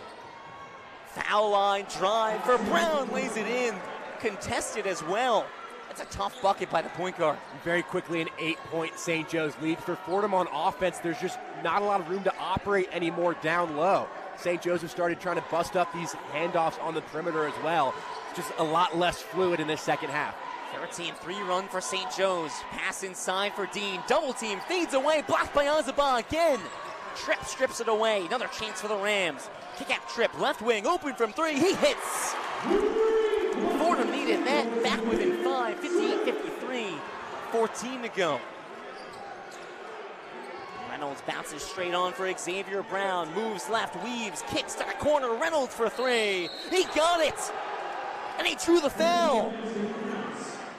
Eric Reynolds, a chance for a 4-point play. Wow, I think it might have been a foul off ball. I believe the basket will count. Fouls on Jameer Tripp. We'll see whether or not this is going to be a free throw for Eric Reynolds. And they're going to look at it. Take a look at this one. Nevertheless, the three-point shooting from this St. Joe's team, I mean, everybody can do it, and that's what makes it hard to defend. An open look like that for Reynolds, you're going to bet him to knock that down every single time. And I think for Fordham, down by 8 here, you got the Tripp 3. That was just their second made field goal of this second half, now 6 minutes in. I think it still starts on the defensive end. If you can get some stops, maybe force some turnovers, and get moving quickly in transition, that'll be a way to get some buckets because it's really dried up in the half court for this Rams offense. Let me point this out. We gave Fordham props, keeping the turnovers low in the first half. They only had 3. In the 6 minutes that's been played here in the second half, Fordham already has 4 turnovers. So they've already matched their first half high. And that is one of the things we've noticed with this Fordham team. They can turn the ball over in a hurry and in bunches. And I think the more I think about it, I think 40 minutes of Fordham basketball might just be a myth, Lou. I think the closest we're going to get is 37-38. But this Fordham team, the effort is still there in this half. The shots just have stopped falling, and the space on the offensive floor is not there either. And I think on defense, St. Joseph continue to make their shots. I mean, look, they're 7 of 9 from the field in the second half. Fordham just 2 of 9. And that'll be the difference. That'll open up an 8-point lead. So it's not going to be a free throw shot for Eric Reynolds as the foul on Tripp was off ball. But it does give St. Joe's the ball right back for a baseline inbound after Reynolds buried a 3. St. Joe's is up 61-53 and even 14 minutes left to play. And they got a chance to extend this lead to double digits. Were you worried a couple more made baskets from St. Joe's, a couple more stops, and this thing could get out of hand quickly? Long feed back to the half-court line with Reynolds. Hands off to Brown at center court. Back to Reynolds deep on the right wing. Steps up, takes a deep 3, and air ball is kept in by Finkley. But Mador strips it away. Mador will move quickly down the lane. Now have to slow things down as he was cut off by Reynolds. Mador driving, blocked by Azaba. That's the 4th block of the game for Azaba. He's been a beast inside. Azaba, 9 double-doubles this year. Check that. He's at second in the A10 in blocks per game at 2.19. He's had 5+ blocks twice this season. And now, again, we mentioned Josh Rivera's block in the first half being mean. That was also of the mean variety. Still Fordham ball after the Azaba block. Tripp left wing. Dribbles right at the free throw line. Kicks Zona straight on 3. Wide open. It's short. Dean the offensive rebound. Back to Tripp. Drives. Blocked at the rim. That time Fleming. Fordham keeps it for a 3rd chance. Rivera driving left side. Went for the 2-hand slam. Got blocked at the rim again. It's going to be a turnover on St. Joe's. It's off the hands of Rasheer Fleming. That's 4 blocks in the span of a minute of game time. Just an unreal sequence from this St. Joe's defense. 7 blocks now on the game as a team. Fordham were so strong at the rim in the first half. They're trying in this second. St. Joe's were just saying no at the last moment. I think you see why St. Joe's is ranked 9th in Division I basketball in blocks per game. It makes a lot of sense. Corner three for Zona. Left short. Fleming the rebound rising up. Reynolds. Left side pass for Finkley. Hands off Brown. Pivots on the left wing. Resets for Reynolds. Reynolds drives right of the lane. Now backs out. Finkley swings left for Brown. It's Brown straight on. Gets the screen right from Azaba. Brown dribbling right of the lane. Fleming in the corner. Gives it back to Brown. Gives it back to Fleming inside. Contested bank off glass. 10-point lead for St. Joe's, 63-53. 12 and a half left to go. It has been all St. Joe's in this second half. And Fordham has completely lost the offensive touch that had them score 47 points in the first half. Rivera on the right wing, inside the paint. Kicks out for Zona, who fumbled with it. Resets to Medor, steps up, left wing three, no good. Offensive rebound, nearly corralled. St. Joe is able to get it. Brown, the lob, can't handle, is Azaba. Fordham in transition, 3-on-3. Hesitates, drives. One of the left-hand finish, doesn't get the call. Kick out to Rivera for three, got it, rolls in. Huge shot from Josh Rivera. The whistles have stopped in this second half. Fordham no longer getting those foul calls underneath that they were in the first half. Going to have to readjust, maybe start knocking down some shots from the perimeter. Rivera's first three in 4 games. It's 63-56 St. Joe's. Reynolds at the logo. Screen left, Azaba. Left wing three. Reynolds can't answer. Azaba got the offensive rebound. Stripped it away. I think they get Jameer Tripp for a bump there. When you double the shooter, that leaves Azaba free down low for the offensive rebound. It's a tough decision for Matt Zona. Do you apply the double team on Reynolds as he goes up to shoot a tough shot maker like that, or do you focus more on the offensive glass, or the defensive glass rather? Fordham still trying to figure things out in this half on both sides of the ball. 11:22 left in the game. It's St. Joe's ahead, 63-56. Back to Chris Carino and Keating Hall for a one-on-one scoreboard update. The one-on-one scoreboard. Thanks, Lou. Staying in the A10, one of the A10's best, George Mason in road action at Duquesne. That one is at 2 p.m. George Mason coming off the midweek win over Fordham and finding themselves in a closely contested affair for the A10 regular season title with the team that gave them their last loss, the almighty VCU Rams. 2 games in the conference slate for the evening. Sebastian Thomas and the Rhode Island Rams go to UMass to take on the Minutemen. And the LaSalle Explorers are also in action on the road. That one's in the nation's capital against GW, both of those games at 6. The road to March Madness is in full effect. There's top 25 teams in action all over the place. Number 16 Maryland in a fight at State College with Penn State. That one's 50-46 Terps, 10:40 to go in the second half. More close to home, the current leaders of the Big East, St. John's, take on the Pirates of Seton Hall. That tips off at 2:15. Coach Patino and his group look to close in on a regular season Big East title. The only outright Big East regular season title for St. John's came in 1985, on the way to a Final Four appearance. And moving finally into the ACC, the best NBA draft prospect in the world, Cooper Flagg and his Duke Blue Devils are in action at 7 against the traveling Florida State Seminoles. That game starts at 7 on the ACC network. For the one-on-one scoreboard, I am Chris Carino.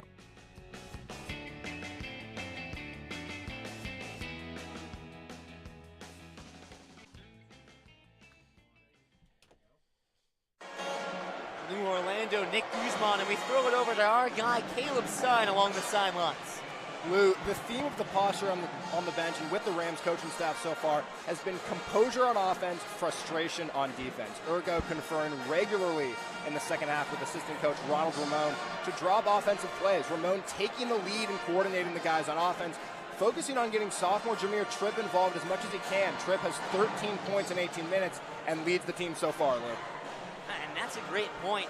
Jameer Tripp at 13 points in 19 minutes. That is a phenomenal ratio, and it's what we've seen from Jameer Tripp really the last 3 games after really struggling in A10 play for most of this season, coming off of a strong non-conference. You're finally seeing the Jameer Tripp that fans came to love in the first half of the season. He's been one of the big bright spots on this team today.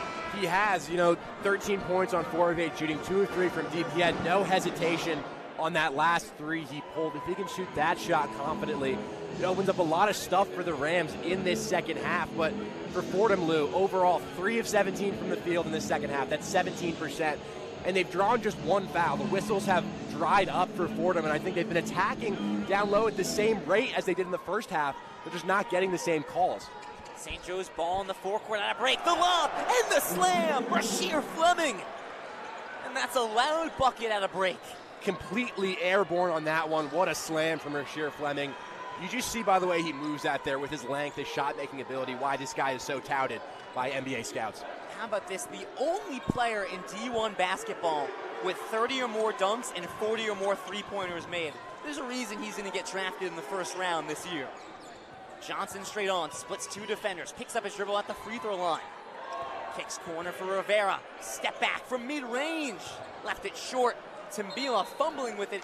It's off his foot and out of bounds. Again, Lou, we're at the end of the shot clock and we settle for a Josh Rivera fadeaway with 4 seconds left on the shot clock. The looks that were there in the first half are just not there anymore. And Josh Rivera, we know he's a tough shot maker in spots like that. Fordham, good pressure as they've got the full court press in full effect. It looks like Jaffe Medor going to get called for the bump right along the baseline. We'll see if they stick with the press. That was the game changer in the Davidson game. Now Fordham ends up falling short in that one, but they went to the full court press with about 12 minutes left, and it completely changed the tone of the game. They tried it again against Mason. It was a little bit less effective. Into Brown, sends it up the court. Reynolds kicks for Finkley, wide open, right wing 3, no good. Riley the rebound on the near side. Medor across to Riley, right wing. Post feed for Timbila, double teamed. Back to the basket, spin around hook, it bounces out. Had a good look there, 3 feet away from the basket. Just could not get the touch. Brown delays at center court. Moves right off the Fleming screen. Straight on Finkley. Swings left, Eric Simpson. Dribbles right. At the foul line. Picks up the dribble. Bounce left block for Finkley. Mismatch on Medor. Finkley spins. Lays it in. Easy for that 6'7" big man. It's a grown man move from the sophomore Anthony Finkley. I think it's no surprise they've been so good since he's come into the starting lineup.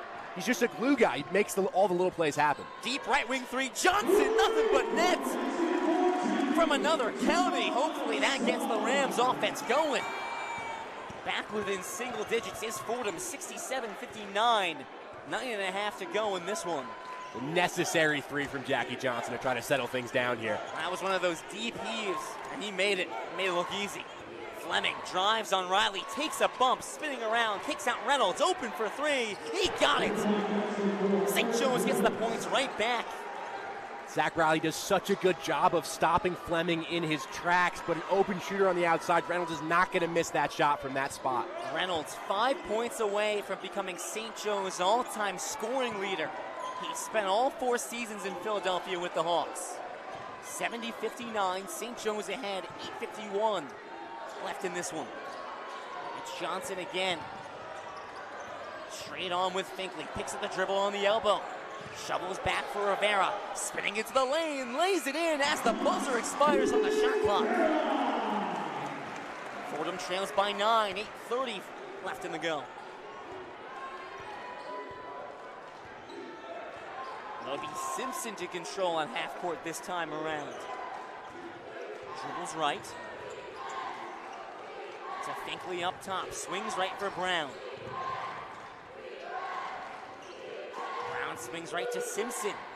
Squares up, takes the right wing 3. Off the front of the rim, Riley the rebound. Fordham ball trailing by 9. Bounce pass to Timbila underneath the basket. Spinning around, guarded tightly by Fleming. No good on the contest, and then Fleming comes from behind and blocks it. 2 misses from Timbila. Great defense by Fleming. Brown coast to coast, blocked by Medor, and they're going to say goaltending. Wow. Interesting call. Jaffe Medor was so high in the air on that one. I don't know if that shot was on its way down. Hergo, well, funny sequence here. The refs makes the universal signal for we're going to review it, which is the index finger rotating. And Coach Urgo sarcastically goes, yeah, you got to review that one. Well, we know that Jaffe Major has a crazy vertical. I think that's the highest I've ever seen Jaffe Major rise up. His head was well above the rim. He was essentially flying on that block. We've had some exciting blocks in this game on both sides. As the referees take a look at this one, it's 7:48 left in the second half. Fordham trails by 11. You know what, Nick? I think we can just keep it Let's here. do it. Let's do it. Let's Why chop not? it up. It's senior day. We're seniors, so why not? Let's celebrate a little bit. Fordham trying to celebrate with a win on senior day. They're also trying to avoid their 6th straight loss in A10 play. Nick, in the back of our minds, we said it on the air, we were worried that Fordham would not be able to maintain the offensive intensity in the second half. And that's absolutely been correct, shooting 21% from the field. They've turned the ball over 4 times, and St. Joe's has executed at will here in the second half. Lou, you know, if 2 years ago this Fordham team, there was a feeling of kind of inevitability that they were going to win games down the stretch, and just sort of a feeling that no matter what sort of hardship or adversity, they're going to come out on top with the win. I think this year it's been the exact opposite. It feels like no matter how good it's going, there's always a piece in the back of your mind saying, how long is this going to last for? At some point, there's going to be a run that the other team goes on that really messes things up for this Fordham team. And I think we've seen that in the opening 13 minutes of this first half, particularly the first 2 or 3 minutes where St. Joe's went on that quick 6-0 run. Fordham could not score. And I think the offense has dried up, yes, and you kind of knew that was going to happen, but you can't allow St. Joe's to shoot 66% from the field on the offensive end. You're not going to win any games. A team shooting 59.2% on the game, over 60% in the second half. There's just not really any games in college basketball that you're going to win when your opponent is shooting at that kind of clip. And here's the difference between Fordham and a lot of the teams that they go up against in the A10, and I will echo Coach Urgo's sentiments. The A10's really good this year, and I know there's been some jokes thrown the A10's way because at times Dayton has struggled, and it's so jumbled. There's really George Mason, VCU, and then everyone else. The A10's really good. There's a lot of really good scoring talent. A lot of the teams Fordham plays have offensive consistency. Fordham has good offensive potential. They certainly do not have the offensive consistency. No, and you can't afford to not have that consistency when the defense is as bad as it is. It's one thing if your offense is spotty, but you're locking teams down and they're not scoring more than 60, 65 points a night. Well, this Fordham team, their opponents are routinely in the 70s, 80s, pretty much every night out there. You need a perfect night offensively to try to match that. And Fordham were perfect in the first half and had a lead because of it. And you just can't quite keep up the same numbers in the second. And you find yourself down by 11 with 7:48 to go. Fordham inbounds in the backcourt. Full court press from St. Joe's. Hawks lead 72-61. Final 7:45 here from the Rose Hill Gym. Adore dribbles left, hands off, trip moving right. Dribble handoff for Johnson on the left wing. Johnson drives, pulls up from mid-range, it rolls out, and Fleming's got the rebound. Tripp flies in, tries to pull the ball away, forces the jump ball. That's going to be a Fordham possession with the arrow going their way. Just a great hustle play from Jameer Tripp, being able to get his hands in there, force the tie-up, and it's just another thing that we've seen from Jameer Tripp recently that just signals how much he's improved over these last 3 games. Continuing to have a very positive day in all aspects. Inbound to Tim Biela, hands off, Johnson straight on. Johnson backs it out, closer to the half-court line, 10 on the shot clock. Left wing feed for Tripp. Nearly slipped there, resets Johnson, 5 on the shot clock. Moves right after Tim Biela's screen, right wing 3, he got it! Johnson again! 18 points for Jackie. Fordham trails by 8, 7 minutes to go. When the offensive well is dried up, sometimes you just need that elite shot-making ability from beyond the arc, no matter what the percentages say. Simpson face guarded by Tripp, swings it right for Fleming. Fleming got the step on D and rises up for the dunk.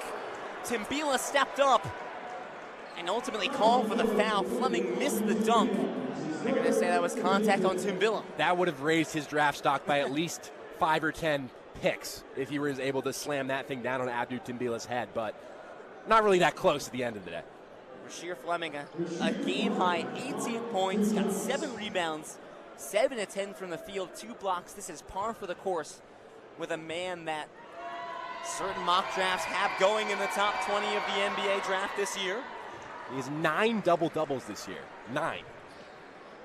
He's just been a monster. He's got that, developed that three-point shooting touch this year.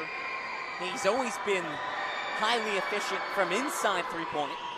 That's the thing. Varies both free throws. He was always going to be a really talented wing or a talented big, whatever you want to call him. Adding that three-point shot just takes his game to a whole nother level. It takes it, honestly, to a professional level. He was not the star coming into this season.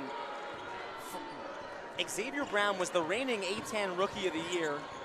Reynolds was a first-team All-A10 selection last year. Fleming was very clearly the third part of this three-man trio. He's become the focal point in many ways. Medor's pass jumped and knocked out of bounds on the Fordham side. Staying here with the Rams, 14 on the shot clock, 6:31 on the game clock.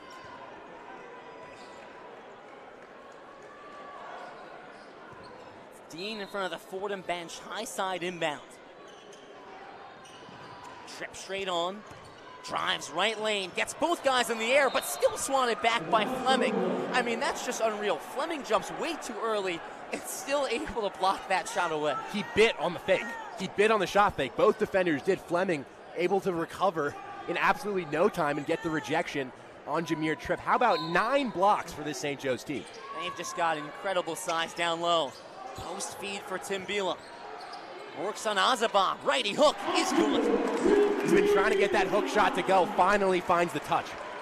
Timbila now 1 of 4 from the field. 74-66 in the second half. 6:09 and ticking. Hawks an 8-point lead. Simpson drives and then backs out. Will drive again. Lob down low for Azabah. Kicks out Brown left wing.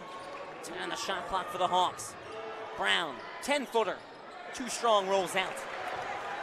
Johnson speeds ahead. Johnson drives right lane, lefty floater, leaves it short.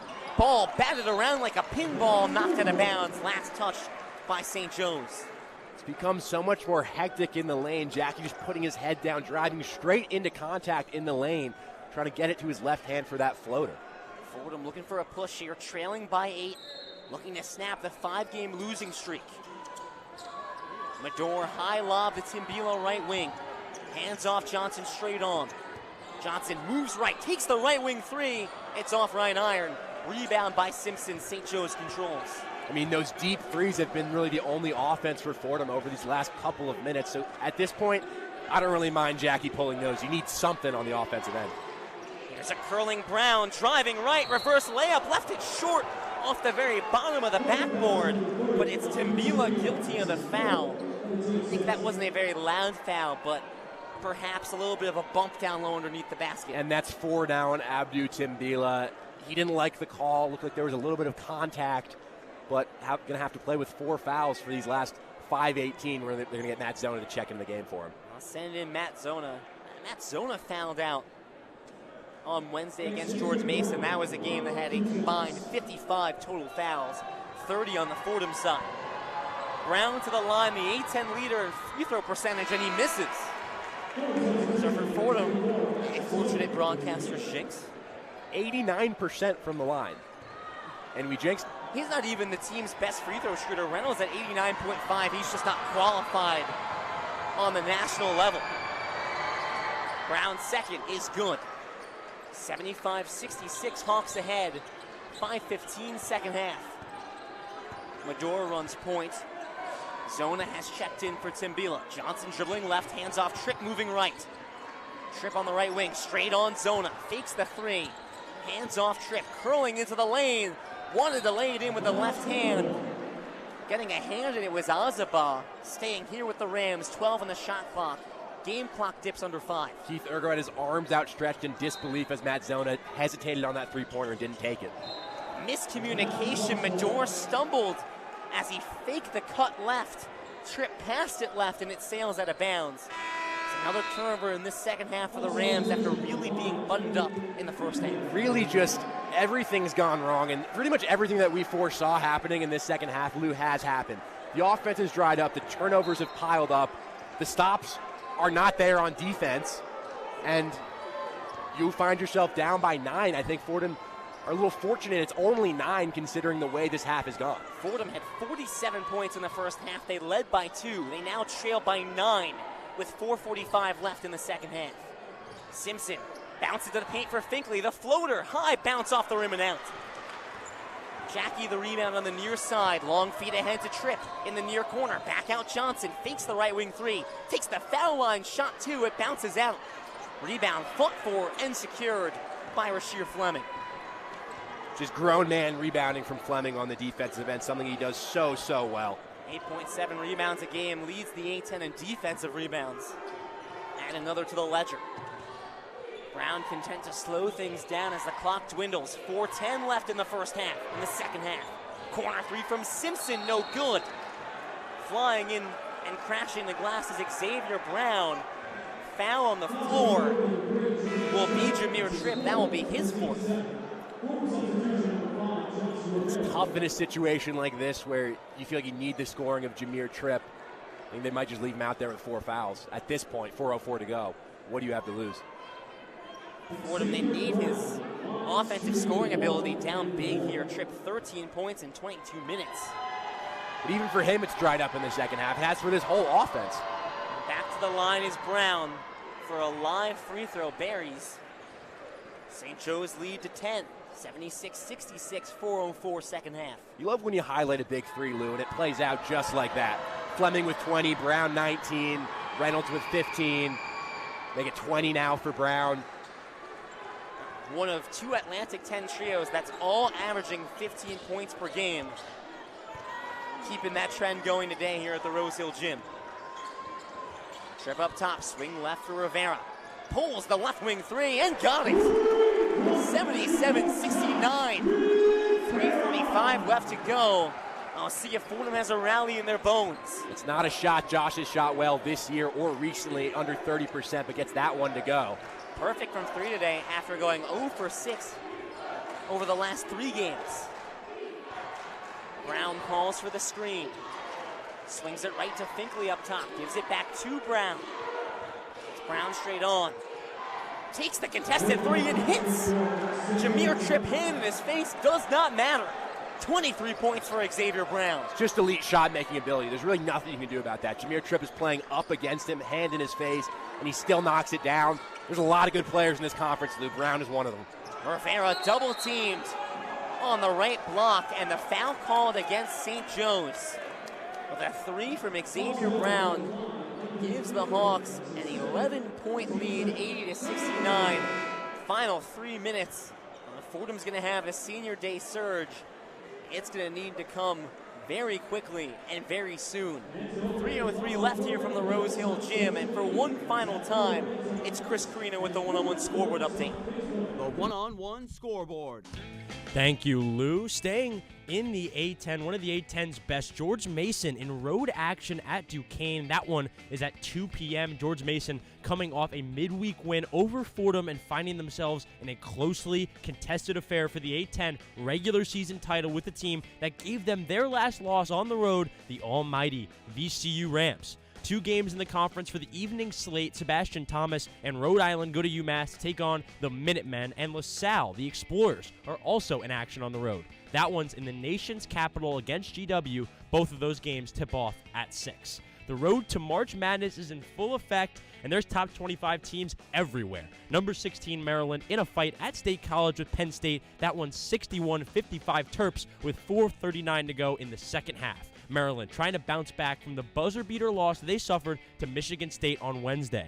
More close to home, the current leaders of the Big East, St. John's, take on the Pirates of Seton Hall. That one tips off at 2:15. Coach Rick Pitino and his group look to close in on a regular season title in the Big East. The only outright Big East regular season title aside from this season came in 1985, the only one in the program's history, which also preceded a Final Four appearance. And to briefly get into the ACC, the best NBA draft prospect in the world, Cooper Flagg and his Duke Blue Devils are in action at home against the traveling Florida State Seminoles. That game starts at 7 on the ACC network. For the one-on-one scoreboard, I'm Chris Carino.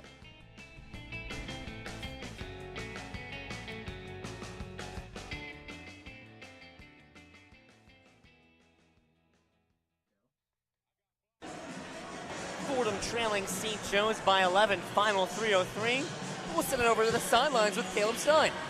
Guys, Keith Urgo visibly frustrated with the referees in this one. Earlier in the half, in the ear of one of the stripes saying, they've got 1, we've got 4. How is that possible? How is that possible? The Rams with 7 fouls so far in the half to St. Joe's 2 in this one, where fouls could very well make a difference in this game as we get into the final few minutes, Lou.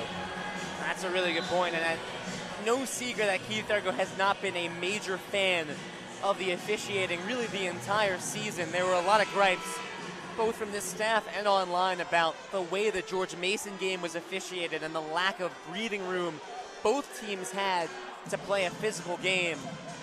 I mean, it's Wally Ritecki. You want to say names? Wally Ritecki, the same ref as the UMass game, was the same ref down in George Mason. We can dox the ref. He's got a bit of a reputation. This, though, to 10 fouls for St. Joe's in the first half, compared to just 2 in the second. Fordham have still been driving to the lane. It's just been clean blocks by St. Joe's, and the whistles aren't going Fordham's way, much to Urgo's frustration. Fordham inbound in the front court. Medor right elbow, steps inside, steps through, and draws the foul. Jaffe Medor going to the line. Fordham trailing by 11, now 2:59 left to go, and they're going to need quite the surge. Again, let's make no mistakes about this whatsoever. This is an excellent St. Joe's team, tied for 4th in the A10. Looking to be game breakers here come tourney time. Fordham was in this game in the first half. It's another really slow second half start that's put them behind. I mean, anytime you got 3 players like Brown, Fleming, and Reynolds who can score the basketball the way they do, I mean, I like St. Joe's chances against really pretty much any team in this conference. Of course, you have VCU and George Mason are the 2 elite above everybody else, but I think St. Joe's gives either one of those teams a really, really good fight in DC if that matchup comes to fruition. I think they're a really tough out. They've got the only player really in the A10 that's going to get drafted this year in Rasheer Fleming. Medor misses the second free throw. So it's 80-70 final 3 minutes, and Fordham will have to press. Simpson on the far side crosses half court. Face guarded tightly by Medor. Simpson pulls left, top of the key. Over to the left wing, straight on Finkley. Moves left, hands off Simpson. To a cutting Fleming in the paint. Fades away on trip, leaves it short. Fleming trying to rip that one away and call for the offensive foul. So after Keith Urgo makes a comment to the referees, 2 quick fouls go against the Hawks from 2 to 4 fouls now they have in the second half. Pretty obvious over the back there on Fleming reaching over Tripp, giving him the bump from behind. And it's a little too late in terms of the whistles, I fear, for this Rams team. St. Joe's in the bonus. Fordham needs 3 more to get into the bonus. Medor on the far side. Bounce straight on Tripp. Moving right. Back to the basket from 2-point range. Finds Rivera in the corner. Takes a bump from Fleming. Kicks out Tripp right wing. Tripp double teamed. Back out to Rivera. Rivera drives to the lane. Step back. Foul line shot. Rolls in. Fordham within 8. 2:05 left in the game. It's 80-72. Cross court feed for Reynolds. Open on the right wing. He'll slow things down. Clock dips under 2 minutes here in this one from the Rose Hill Gym. Xavier Brown at half court. Meanders right. Passes straight on for Fleming and gets the handoff back. Finkley left elbow extended. Handoff back to Brown. Brown will drive left into the lane. Right hand finish. Lead back out to 10, 82-72, final minute and a half. Medor right down center, stripped away by Anthony Finkley. That could do it. I fear that might do it, Lou. A shout of blow the whistle from the crowd. That looked like a clean strip to me from St. Joe's. It's been a clinic in this second half. Free throw line, down to Finkley, lays it in. Right hand finish on the right block. St. Joe's ahead by 12.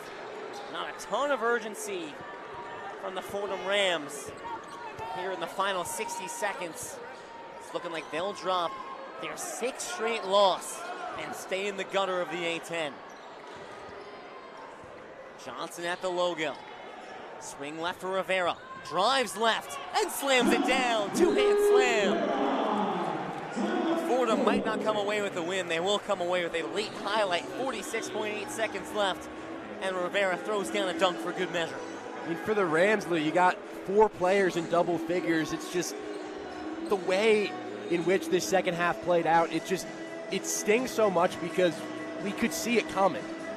This has happened so many times this season where Fordham have put together a really positive stretch, whether it's in the first half or the second half, whatever it is, and it's followed by a stretch where it seems like the team almost forgets how to play the game of basketball, and they forget how to do the basic things on offense and defense, and it leads to a big run for the other team.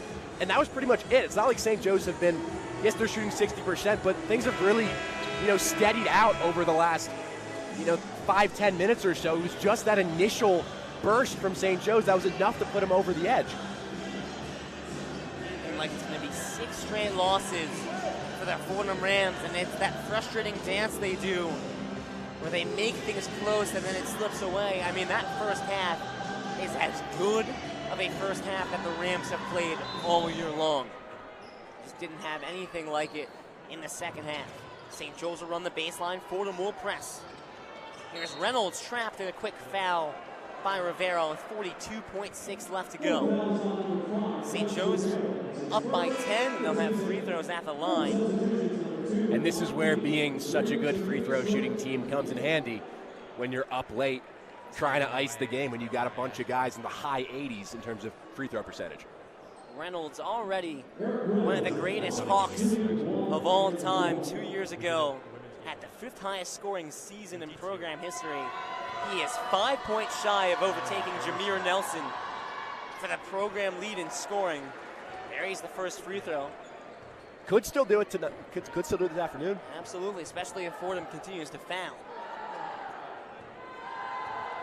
4 years at St. Joe's, and he's helped take them from a below-average A10 team to a legitimate contender. Buries both free throws. Reynolds has 17. St. Joe's up by 12. Left wing 3 from Tripp. Rolls out. Rebound by Finkley. We'll see if Fordham fouls. They try to go for the steal. Now they foul Xavier Brown. 30.2 left. I mean, it's a pretty remarkable turnaround in the last 5 years or so from St. Joe's. In the 2021-22 season, St. Joe's 11-19, 5-13 in A10. They were 14th in the A10. Back-to-back years finishing 9th, but the turnaround was last year as they go 21-14, dead even at conference in 9-9.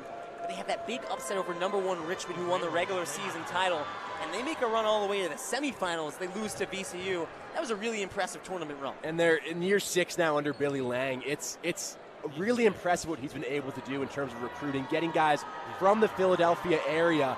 And it seems like he's really cemented St. Joe's as a place where if you want to stay local, you want to stay in Philly or the South Jersey area, you can do that and play at St. Joe's. And big cheers as the walk-on Brian Nussbaum, the senior, will check into this game. His 3rd year with Fordham men's basketball, and he will get a send-off here on senior day in front of this home crowd. Love to see it. Not going to be easy. Still the stars out there for St. Joe's. See if we can get Brian a look here. St. Joe's. Nussbaum on the right wing. Takes the mid-ranger. Oh, it's off the left rim. Rolls out, but Rivera slams it down. Good look there for Nussbaum. A contested 2 that almost went. Rivera going to foul Finkley. So we'll keep the free throws coming. Josh Rivera just going to try to get him the ball as they're walking back to the free throw line. It's 88-76 St. Joe's. 2 free throws coming up. Fordham may not come away with the win today, but they for sure are going to try and get Brian Nussbaum some points at the end of this one. He hasn't scored yet in his career. Never scored in his career. This is his 5th appearance this season and his 10th appearance all time with the Rams. Well, Johnson will come out, take a bit of a bow. Only his first year at Rose Hill, but he certainly made his mark, 2nd in the conference in scoring. This is not their last game at Rose Hill. They'll have another home game on Wednesday, but Fordham choosing to do senior day on the Saturday. Finkley makes both 90 points for St. Joe's, 2nd time this year. Fordham has allowed 90 points in A10 play in regulation. Handoff for Nussbaum, right wing, moving left on the left elbow. Back to Tripp with 7 seconds left. Takes the left wing 3. It bounces out. Offensive rebound for Rivera. To the corner for Dean. Wide open for 3. misses at the buzzer. You can tell Rivera was trying to kick to Nussbaum, just didn't know where he was. He was going to go up for the open leg kick to the corner, and ended up being Ramad Dean. Our final from Rose Hill, St. Joe's 90, Fordham 76. Rams dropped their 6th straight and dropped to 3-13 in A10 play. And Nick, it is really tough to come away with a win when you face a big three like Brown, Fleming, and Reynolds. When Brown scores a season-high 27 points, Fleming puts up 20, and Reynolds puts up 17. And those are stats that are not conducive for a Fordham win. It's hard to overcome 3 really talented scorers who are decisive and are just so sure of their ability to score the basketball. And for Fordham, you match them stride for stride in that first half. Just you couldn't put it together for a full 40 minutes, which really seems like has been the issue for this Fordham team this season, Lou. We'll be joined in a brief moment by Associate Head Coach Trey Woodall. As we wrap things up here from the Rose Hill Gym. Trey, you got us? Yep, you got me. Here with Associate Head Coach Trey Woodall. Yep. Coach, and looking at that big three for St. Joe's, Brown, Fleming, and Reynolds, how hard is it to stop that trio? Well, first off, I want to obviously give them credit, but I want to really talk about our seniors. Being able to give Brian Nussbaum some minutes at the end of the game, obviously us being down, and that wasn't the results that we wanted. But those kids come in and they work their tails off. For Brian to have that moment was great for him. Zach, Zach's been here for 3.5 years. He came over from New Zealand. In mid-December, was here. His first week coming from probably the safest country in the world. In his first week, he gets COVID. But he it just tells you a lot about Zach. I do speak volumes on him that he's been here throughout the whole 4 years that we all been here, working his tail off and being able to have his shot blocks, being in the record books, man. These are class acts. And obviously we're not having a season right now that we wanted, but I can tell you our guys come in every day and work. And that's a testament to our seniors and the commitment that they put in.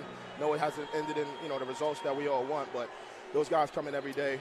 They're great students, they're great human beings, and they're a pleasure to be around every single day. And just wanted to make sure I gave them a shout out. Of course. Can you speak a little bit more to their leadership in the locker room, because you got 6 seniors from 6 various backgrounds, 6 various different levels of college basketball. And the one thing we've heard about this team is, no matter how the games go, this entire team has stayed locked in. I have to imagine that starts with the seniors. Not 100%. I mean, you got our seniors, they're our best students, right? And it starts there, on and off the court. So they're our hardest workers. They give a ton of advice, ton of leadership. They keep us unit together. And, like I said, we haven't been getting the results that we want at the end of the game. But I think when you have those type of guys, it gives you a chance. And I think that's why we've been in a lot of games, just because of our connectivity. And, I think, winding down to the season, man, I think if we just keep that same attitude, obviously we got to defend because we're giving up 90 points. I think at the end of the day, that's the first step, to be able to have guys that believe and that you trust. And then hopefully we see some positivity coming towards the end of the year.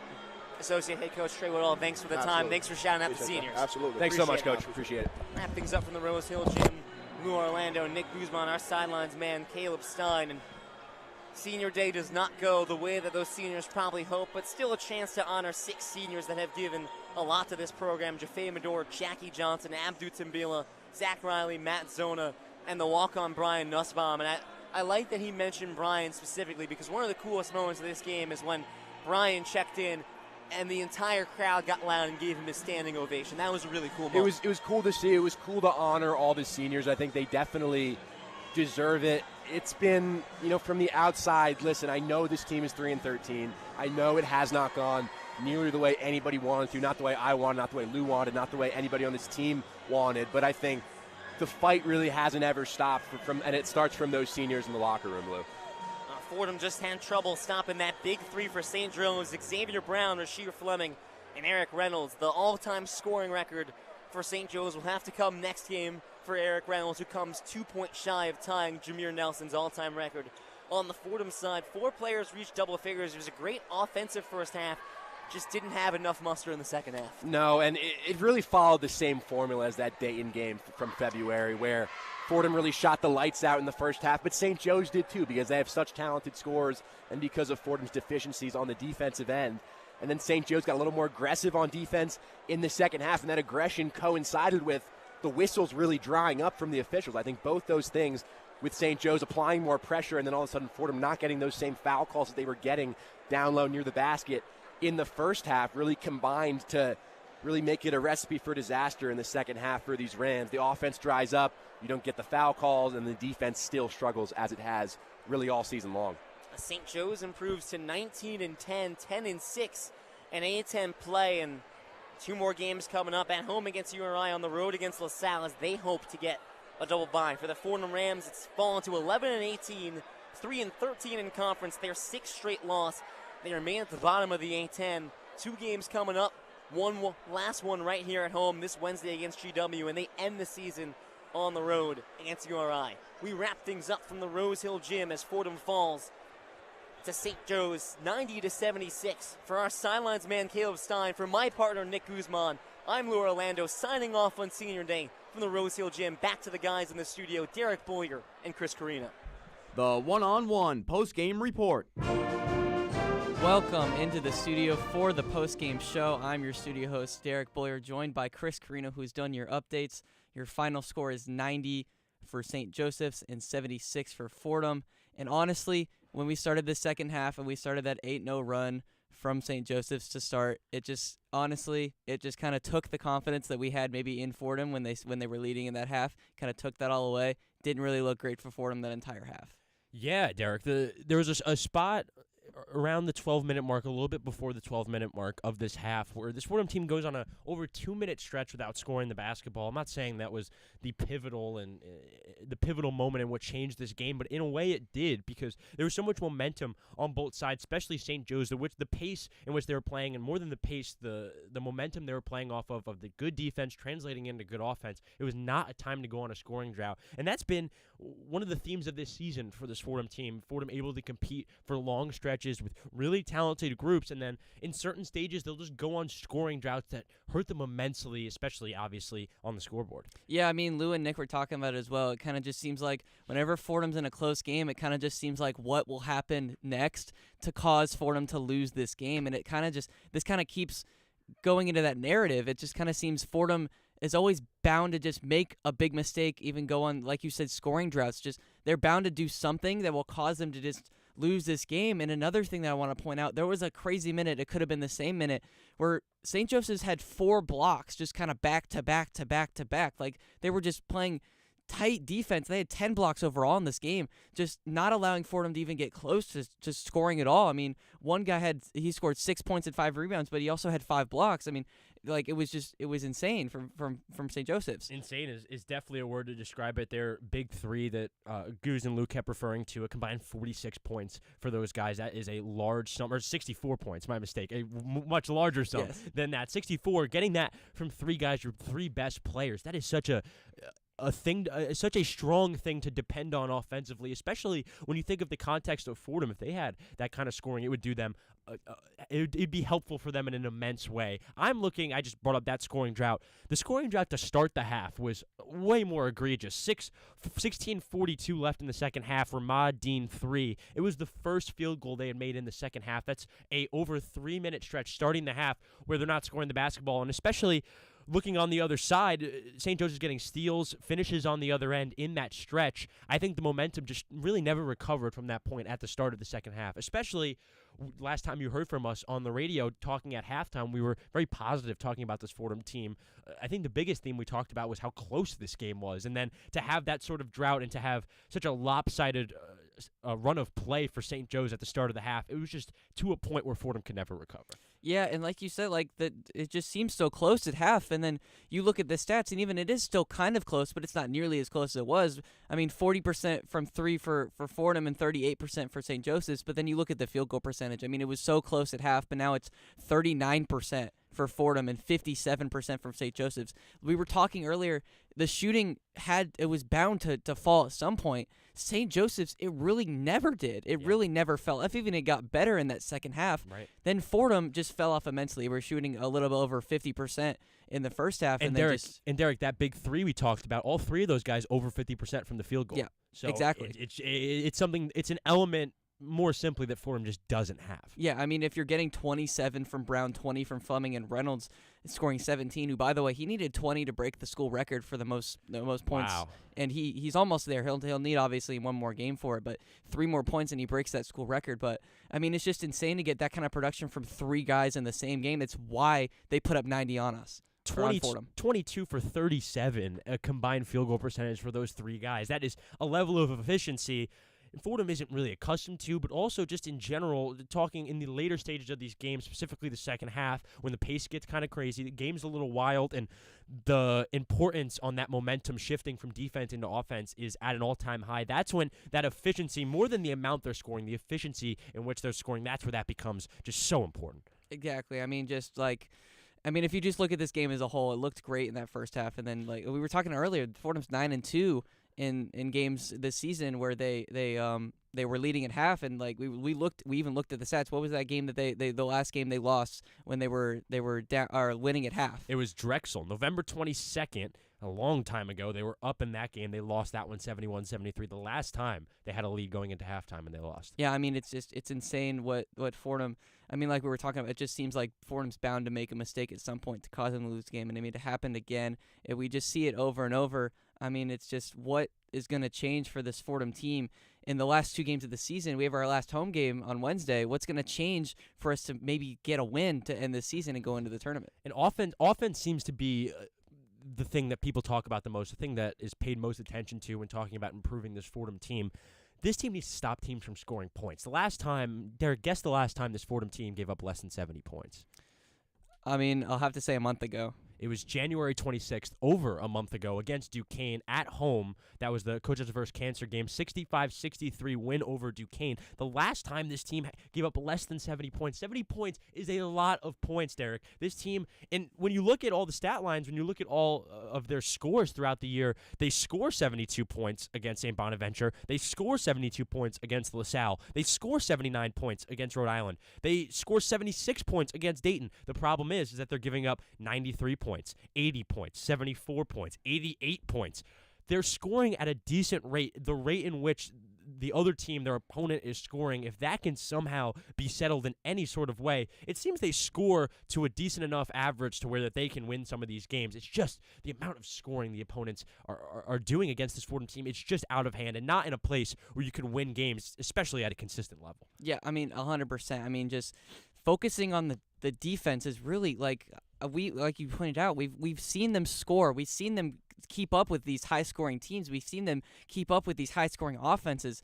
The problem is we're just allowing them to continue shooting. We're allowing them to continue keep scoring at the high rate that they do, and then it's just we fall apart at some point, or Fordham falls apart at some point with their scoring. They can't keep up with these offenses forever, and it's just there's not enough defense to keep them in these games. And looking ahead, the last 2 games of the schedule, one at home, George Washington, that one will be Wednesday, and then Rhode Island on the road March 8th, that Saturday. 2 games for this Fordham team, not 2 teams that are making up the top 4 of the A10. George Washington showing a little bit more improvement than Rhode Island, but 2 games, especially to the standard they've set in the first half of the last 2 games, 2 games they should compete in, and 2 games that they should think they should win. Yeah, 100%. I mean, that next game at George Washington, it's Fordham's final home game. They really need to... Especially for seniors, as we just heard from Coach Woodall as well, not really going to have another opportunity in front of the Fordham faithful. Exactly. I mean, we need to see... as Fordham fans and Fordham students, we need to see something out of this Fordham team that can get us as the fans, like some enjoyment from the Rose Hill Gym. We need to see something that we can go to cheer from. I mean, constantly throughout the season, they were talking about fans and how important it is for us to show up at the Rose Hill Gym and cheer this team on. But when we're just not seeing this stuff from this team, Fordham winning games at home, it just kind of it downplays what our role in the Fordham offense in their team. Right. And also, I do think some of that can go overplayed. Not what you said, but it can go overplayed when talking about the culture of this team. I think, for lack of a better term, the vibes of this team are very good. I think this team likes each other a lot. They like playing for each other a lot. It's a very competitive environment. It's a very productive environment, to be completely honest with you. It's just something, whether that's in the X's and O's, wherever it is, it just seems somewhere is lacking in causing this lack of success. Because from a culture perspective, from an identity perspective, this Fordham team seems to be in the right place. It's just somewhere else where it's misplaced. Yeah, and confidence might be that thing that they're kind of missing. Right. We were talking about that earlier in the halftime. I mean, I've talked about it personally a few times covering this Fordham men's team. It's just, it seems like whenever they get that lead, they're not confident that they can keep that lead. Or when they're down maybe 10, 15, going into maybe a break or a timeout, they're not confident that they can get back in this game. It seems confidence is a big thing that this Fordham team kind of lacks. And that's what I talked about at halftime, that sense of belonging for this Fordham team. Putting in a good performance today would have given them a real sense of belonging, not only with George Washington and Rhode Island, who's still on their schedule, but maybe more difficult matchups they would face in the A10 tournament.